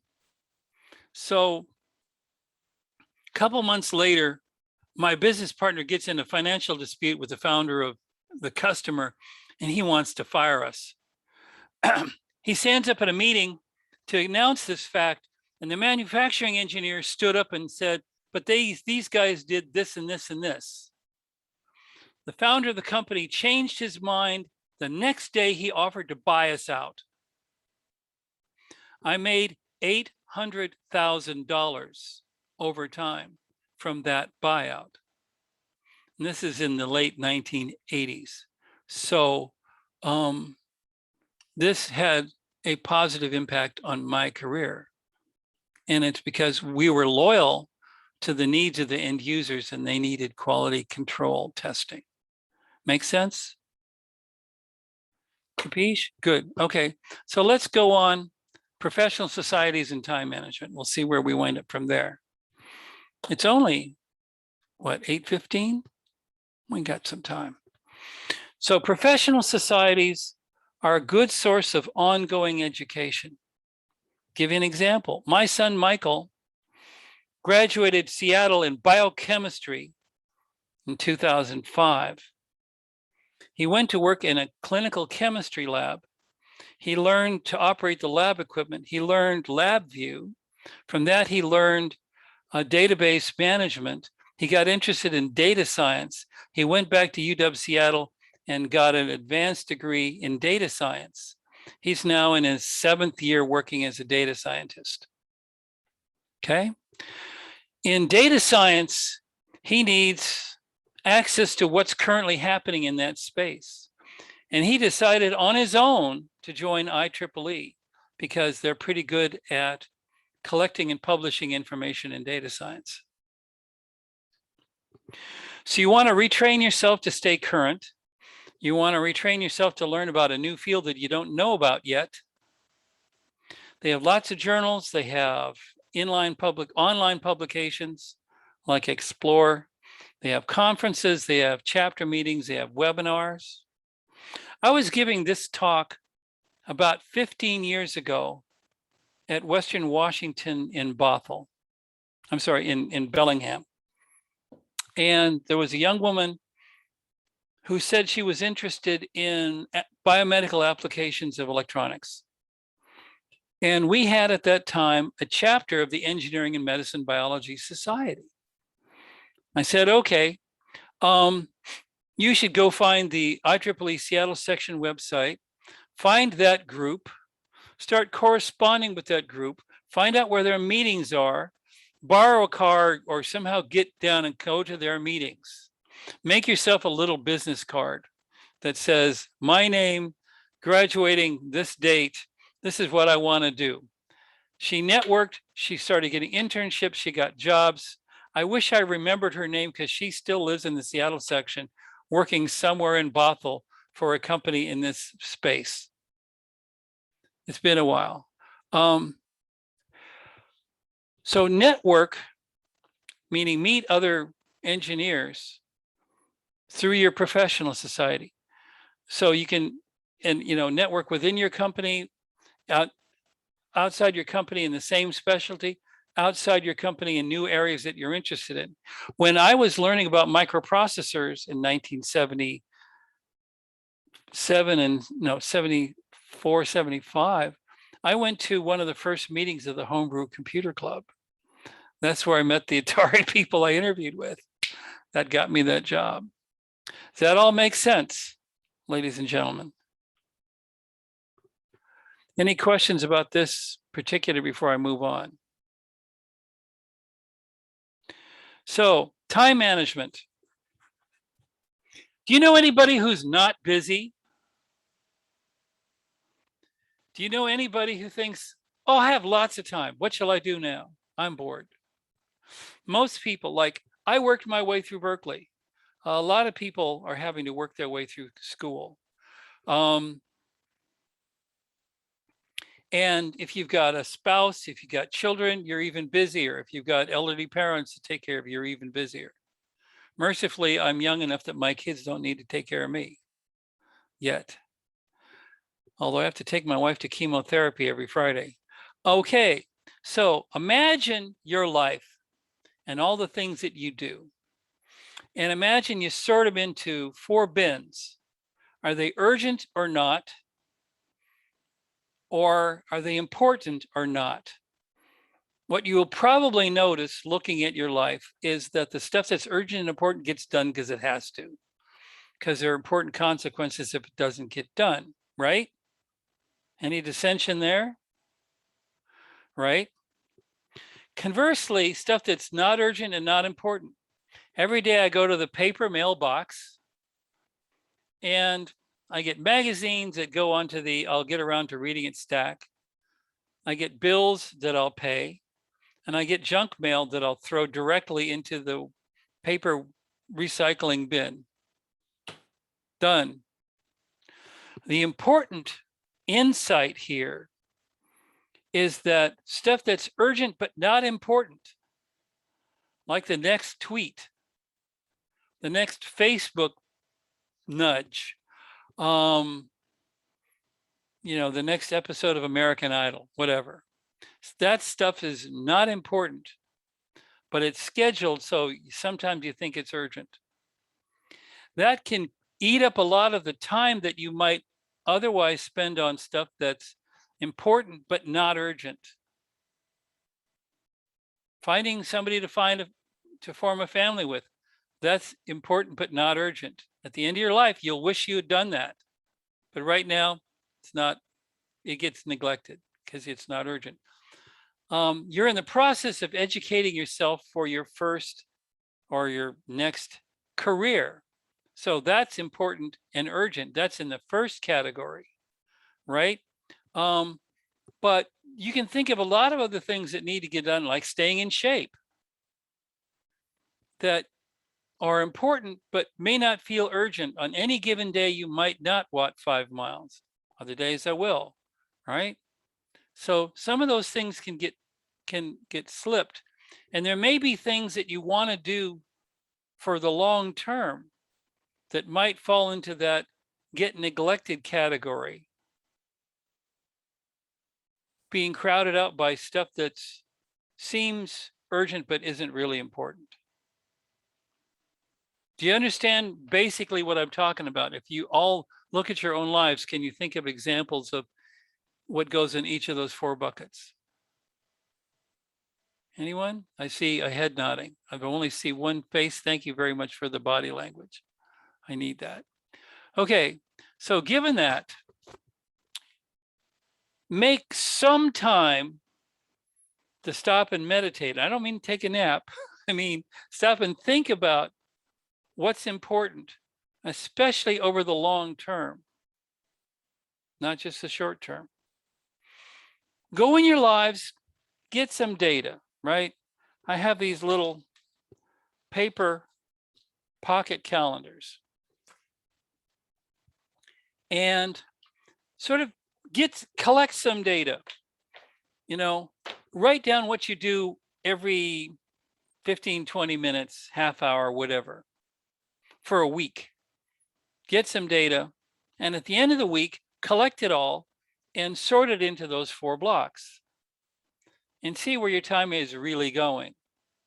And that'll give you the information you need to replan your lives to be somewhat more productive than they seem to be now. Make sense? And if you identify something that seems huge and you think, when am I going to have time to do this? What you do is plan it out, break that giant item into little pieces, schedule the little pieces. You know, if you have a calendar, put it on your calendar. Do this little piece of that project this day and make steady progress. You know, 1 step here, 1 step here, 1 step there. Except that you might fail once in a while. That's okay. Keep at it. Do it over time, you get pretty far. So I recommend, I used to hang out with Cynthia. She used to live around here. She was a VP of HR. She's written a couple of useful books about things that corporations do that they don't tell you about, how to job hunt.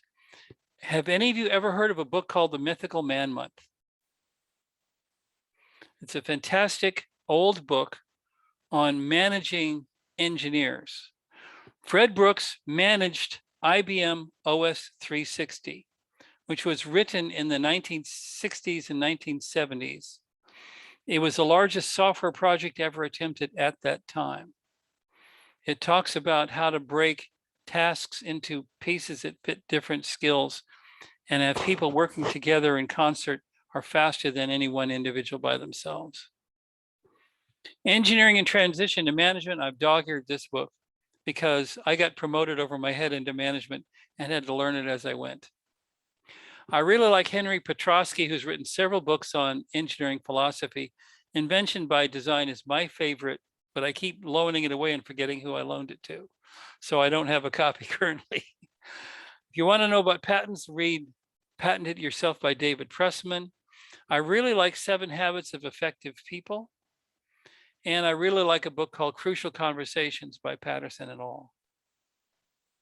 So given that, that's the end of part 1. It is 8:25. Any questions that I can answer before I optionally go on to the rest of it? Could you re-show that previous slide real quick? I was trying to take a picture. Thank you. I'm going to send a copy of this I already sent a copy of this to Nicole. And, or if you know how to find me, I will send it to you myself, right? So send me an email to either place and I'll send it to you. Probably put it in our Discord as well. Have other Sure, members be able to perfect. access it too. So Right. This is one of my favorite cartoons.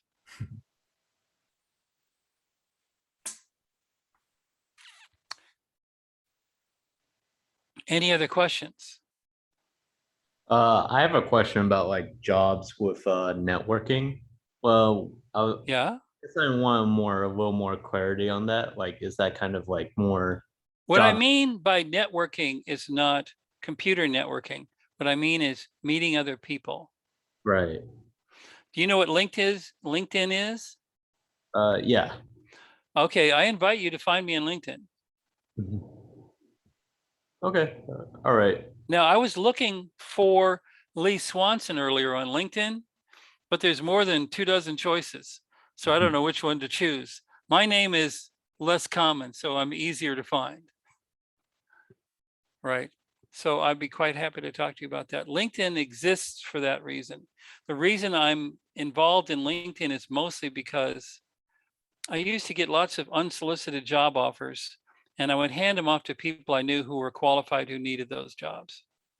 Nowadays, I still get unsolicited job offers to go back into industry, but I'm not interested. I don't need the pressure anymore. The pressure of meeting students' needs is different from the pressure of keeping marketing people happy.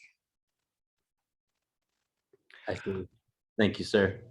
Okay, but yeah, so yeah, that's back here. Where is my? Yeah, professional societies are great places to meet other people in person, even if you have to wear a mask. That'll eventually go away, but we're not there yet. Okay, if there's none, is anything else scheduled for IEEE Day or shall I continue? you're free to continue. We're just Okay. gonna take the last maybe like 15 minutes just to kind of debrief. Fair chill enough. out, I That guess. means I've So, got 15, 17 minutes. Yeah. Okay, no so problem. the Puget Sound Engineering Council, 16,000 engineers in the Western Washington area, routinely has one or more mentor nights at local colleges and universities every year. And I used to go to the ones at University of Washington, Seattle. This is before we had a Bothell campus. And so the next set of questions are the questions that those students routinely ask mentors. And so what I've got in this slide deck is sets of slides that answer those questions. So here are the questions that they routinely asked. And to make things simple, instead of walking through them in order, I would like people on this call to ask me one of these questions, and I will slide forward to where the slides on that subject are and answer them there. So choose one. I'm curious about number 9. Number 9, graduate school.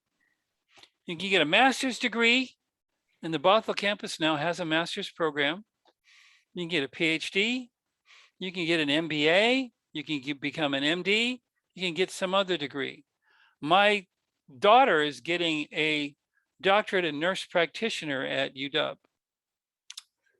So I consider master's degrees are useful. They extend what you know and how to learn. You never know exactly what you need to know for the first job, but to get through the technical interview, you need to convince them that you know enough to learn it. And what I found is that when I was a junior and a senior at Berkeley, I was finally learning the stuff I really wanted to learn, and it was almost fun. So it was, of course, indexed to inflation a lot cheaper to go there then than it was now. So I could afford to stick around and get a master's degree. Cost me a year and a half. And it was very valuable information. the first 3 jobs that I got were all based on stuff I learned in my master's program. Now, I might have been able to find a job with my bachelor's degree, but I wound up sticking around because I was learning so much more. Example, microprocessors were invented in 1971 and shipped for the first time. And in spring of my master's year, I got to take a class in microprocessor design when they were brand new. And that led directly to my second and third jobs. So that was helpful for me. PhDs I consider to be useful in 2 areas. If you want to work in research, or if you want a faculty job. I think I'm the only person on the faculty for EE who does not have a PhD. I dropped out of the PhD program at Berkeley in 1981 because I'd also started a company, but that's a story I can get to in a different part of these slides.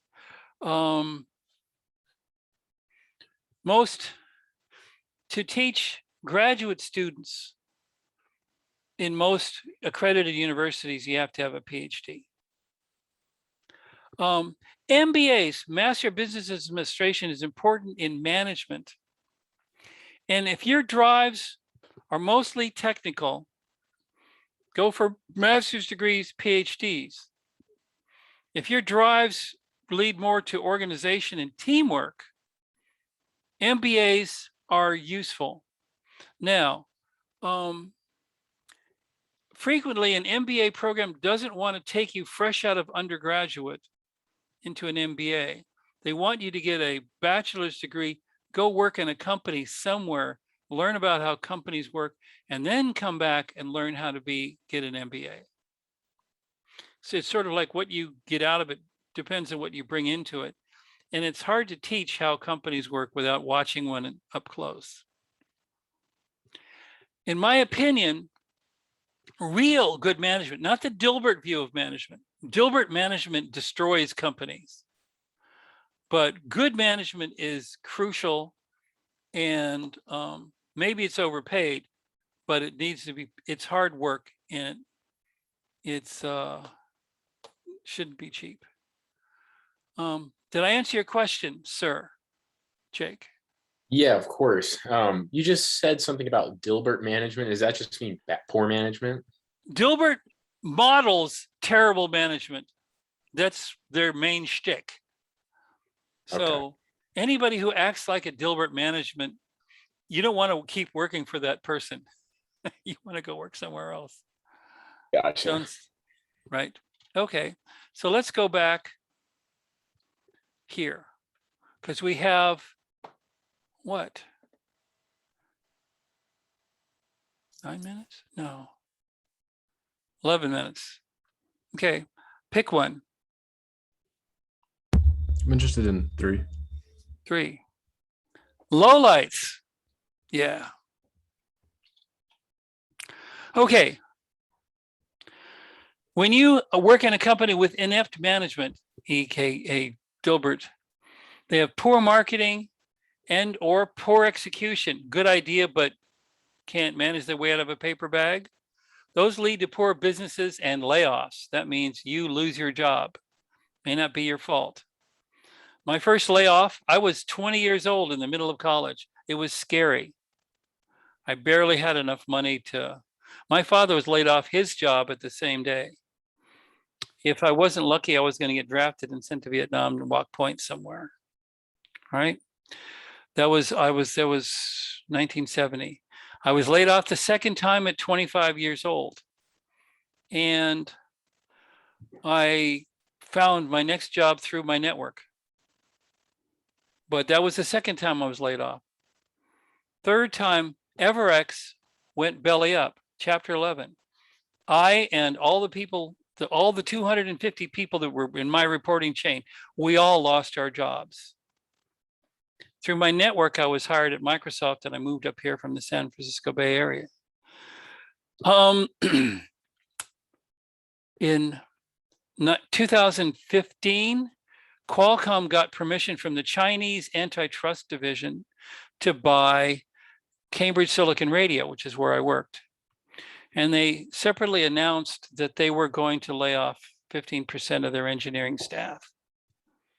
So they bought CSR, and 2 months later, the week I turned 65, they made me redundant. Fortunately, I had enough money to afford a sabbatical. So a year later, I started teaching at UW. That was 6 years ago, and I'm still here. But I've been hit 4 times in my career. And for some of you, it may be worse. And for most of you, I hope it's better. But you should be prepared for that there's going to be layoffs from poor marketing, poor business practices, poor execution. Imagine all the people who got laid off at Boeing over the 737 MAX. Lots and lots of production people, lots and lots of engineers. Intercompany politics. If you're competing with your colleagues for team rewards and other resources, that interferes with team spirit. Microsoft used to have a terrible process that was invented by Jack Welch at GE, and it's called stack ranking. In a stack ranking system, every year, each manager or manager of some team will be asked to take his group of or her group of people and stack rank them. This person is a star. They're going to get raises and bonuses, maybe promotions. This person we're going to get rid of. It doesn't matter how good they are. We're going to get rid of this person as a scapegoat this year. And the rest of the people get enough rewards to keep them from leaving the company. Let's see. A few years back, the year before Microsoft got a new CEO, somebody in Vanity Fair published an article about how Microsoft lost its mojo. After 20 years of stack ranking, Microsoft was a culture full of people pointing guns at each other's heads. The new CEO killed that process with prejudice, and Microsoft has doubled or tripled its stock value since then. As a stockholder, it's really nice. As an employer, I hope it was nice, although I've known Microsoft people who have gotten laid off anyway, and probably not deserving it. But anyway, when you've got a lot of intra-company competition, competing for stuff, that makes it a career lowlight. And I was laid off for stack ranking reasons at Microsoft in 2000. But fortunately, I had enough money on paper, so I had time for a sabbatical. I went back into industry, and I had, from 2002 to 2015, I liked my job most of the time. You can get a bad review after a management change. Remember, I talked about being visible to your second level up manager. Once at Microsoft, my immediate boss fled to a different part of the company, leaving me reporting to a person who did not understand what I was doing, why it was valuable. So he, at the next performance review, he busted me a pay grade. And then I found a different group to work in, and my new manager said it was an honor that I was still in the company. I felt like I was valued for a change again. That's a career low light. Did I answer your question?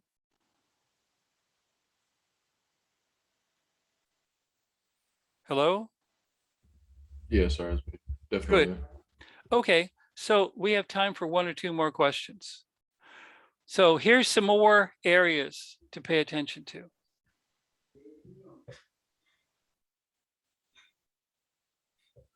Hello? Yeah, I would like to go over number 8. okay. There's 2 sets of answers to that question. My last, up to leaving CSR/Qualcomm, I worked from my home office. So I actually worked remotely from 2002 to 2015. I traveled a lot. In 2013, I spent 150 days traveling, 40% of the time. I was a standards architect. So I was basically determining how Bluetooth works or how USB work. So I'd be on technical conference calls, mostly in the mornings, Pacific time. I'd probably spend 12 hours per week, typically, 4 hours a day, Monday through Thursday. I did a lot of document drafting and editing. I prepared presentations for those calls and meetings. I would take our prototype products from my company and test them. I would go visit other companies a lot, arranging for technical cooperation, testing cooperation. I would go to standards meetings and I would run the meetings if I was the chair and participate otherwise if I wasn't. I would introduce contributions on my company's work. I would evaluate the contributions from other companies' work. We would try to achieve consensus on subsequent work. Consensus was once defined as absence of principled dissent. Somebody has a request for something and you get 10 proposals. In the best run standards groups, you take the best pieces of each and put them together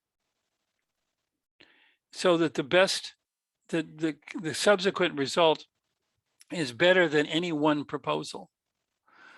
So if somebody comes in and says they don't like it because it's not compatible with their product, that's not a valid reason. A valid reason is we forgot to understand some important use case and our proposed standard doesn't accommodate that important use case, whatever it happens to be. That's a valid reason to object, not it doesn't talk to my existing product. You follow what I'm saying? And frequently I would go to test events. Both the USB Implementers Forum and the Bluetooth Special Interest Group have testing events 3 times a year. And people will come in with prototype products that meet some proposed specification. And they'll try to prove to each other that they have interoperability.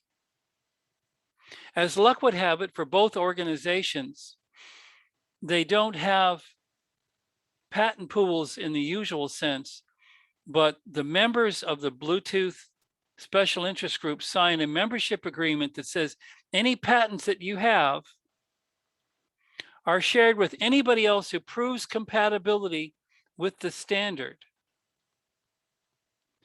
And this is also true for USB. And that means that you can go to a meeting and mix your technologies without fear that you're going to get your ass sued off. You have to pay a fixed amount of money, not a giant amount of money for license to implement these standards. Does that make sense? So I would go to a lot of these things representing the technical committees and my company. Now, what I do now, I teach approximately half-time, although a year ago I had 87 students at once. It was a little crazy. I have to prepare and present new material. I typically spend between 3 and 4 hours preparing for every hour of presentation, right? So like in the spring, when I was teaching the 425 lectures as well as the labs, I would spend 3 or 4 hours preparing each hour's worth of presentation.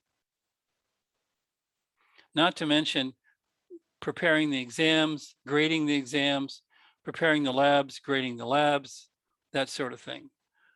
I've been the lab instructor mostly for digital logic like 271, for microprocessors like 425, teaching Verilog. I really like teaching capstone classes. I have been constantly reinventing this material, particularly for lab material and remote labs.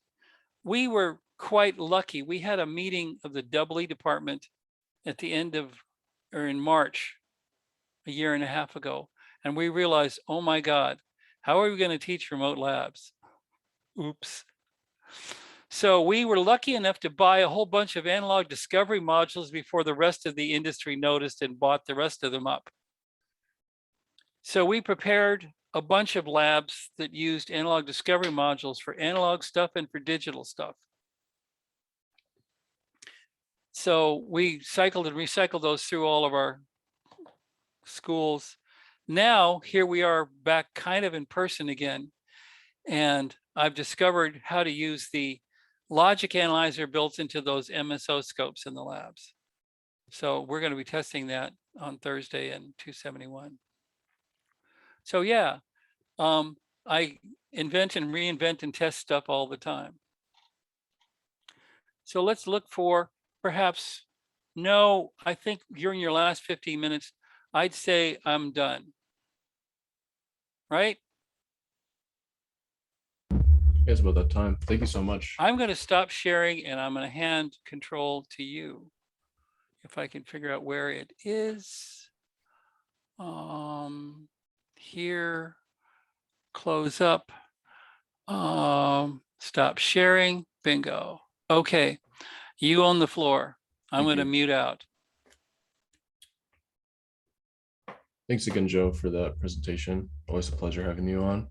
We're just gonna take less, I guess, like 15 to 10 minutes or so, just to kind of, I guess, chill out. If everyone, if you guys want to, like, I guess, talk to each other or whatnot. If anyone had any more questions for Joe, maybe not only on the presentation, but just engineering in general, we could do that as well. But if not, I wanted to touch up on kind of just letting everyone know what IEEE is, since I feel like as long as I've been in college, it wasn't really clear to me what IEEE was until I was maybe like a junior, senior year. And it's a pretty important resource and organization for not only electrical, but I guess all engineering students to, I guess, be aware of. So I guess to touch on that, IEEE is one of the world's largest technical professional organizations dedicated to advancing technology and the benefit of humanity. And albeit that, like I kind of mentioned it before, it's an institution of electrical and electronic engineers. It's good for all types of engineering. With about like 400K members across the world, there's a bunch of members and communities to become a part of.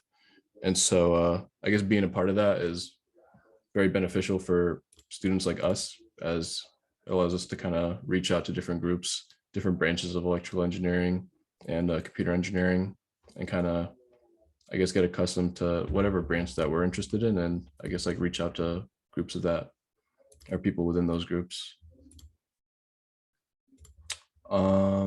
There's a membership that goes with that. I have a feeling that a lot of the students at UW Bothell who are in electrical engineering aren't members. I wasn't a member until about last year, but there's like a bunch of benefits that a lot of electrical engineering students aren't aware of.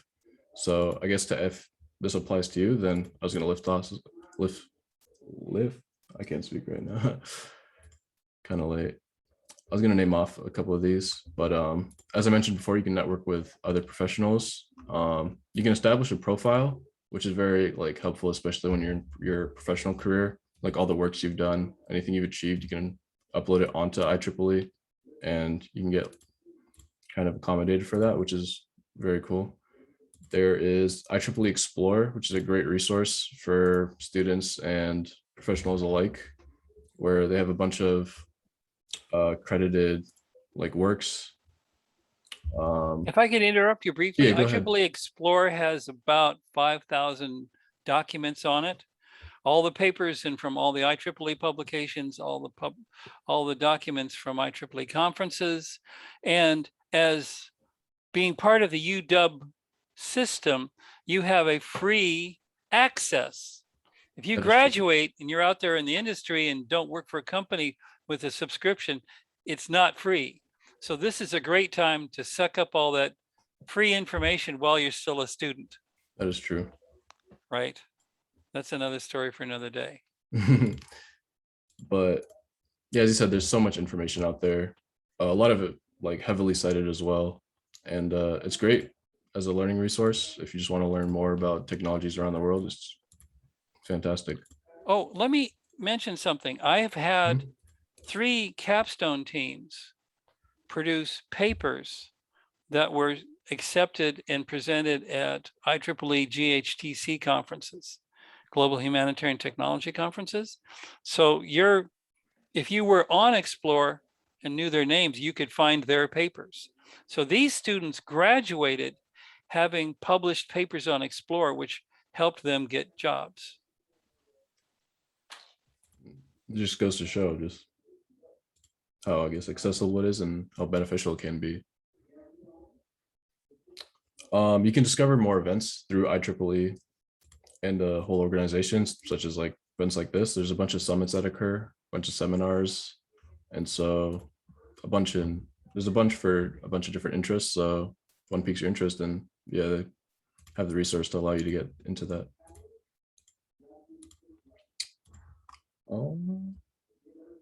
And yeah, I guess there's a lot more. If you visit the IEEE page, it'll tell you all the things that they have, all the resources that they have, basically all the membership benefits that you get. And so, yeah, I definitely recommend it. It's definitely a must, I feel, for any electrical engineer, especially coming up through college and into the professional scene. It's very helpful.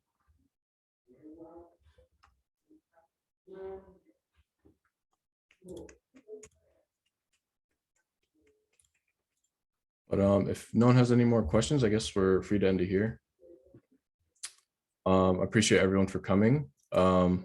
Nicole couldn't be with us here, unfortunately, but we'd like to thank her for inviting people such as Lee and Michael to come. We also like to thank Joe for showing up and giving a presentation as well. It means a lot, especially on somewhat short notice, but we're really appreciated to spread your knowledge with us here today. This is recorded. We'll try, and I believe we have a YouTube, so we might upload it to that. But if you guys are in our Discord, then we'll update you guys on there and how we can get the recording to you. We'll probably post it in there potentially. So yeah, thank you. Yeah, thank you very much, Joe. Yeah, you might be muted, Joe. I see your mouth moving. You should send me a message on Discord and I will try to respond to it and connect. Okay. Because I do have an account, but I've forgotten what it is, but you can probably find me and I can respond. Sweet. Yeah, I'll do that. Okay. Find me and I could connect you to Joe. Oh yeah, Alon's on Discord too. Sweet. I believe I have roles for non-students, so see if I can find that. Well, Is Alon it- is not a student, but Yeah. Are you Joseph? he's an I'm old guessing friend. you're Joseph Seattle. There's Probably. okay. No, Joseph Seattle is the Is other that Joe. other Joe? Okay. Oh, Joseph, he might be Joseph Williams, the current Seattle section chair. Makes sense. I might be listed as Joe, not as Joseph. Yes.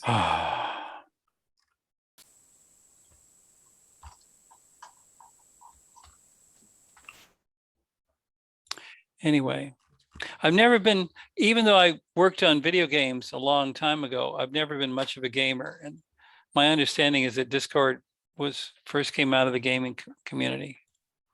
Yeah, it's been around longer than people think, but I feel like it kind of had different spikes, especially during COVID. I feel like I don't want to say it was like peak when Discord was like had the most like users, but it definitely like feels like that. A lot of the classes that I've taught, the students talk to each other with Discord and not Yeah. with Canvas. I guess it's just easier. I don't know. Whatever works for them is fine Yeah. with me. They prefer Discord to Slack too, apparently. Yeah, we used to have a Slack as well, and I think we made the change about I think last year around this time, Yeah. maybe later, but yeah. All right. I've Yeah. had a long day, so I'm Same. kind of inclined to I'll send you that sign message off. very soon, Sure, but if you find me. yeah. All right. We're free to end this. Thanks everyone cheers then. again, and have a great night. Yeah, cheers to you too. So long, Alon. Thank you for your presentation, guys. Thank you for Gotcha. organizing it. Have a good year. Bye. Thank you. And I will end the meeting. Thank you all again.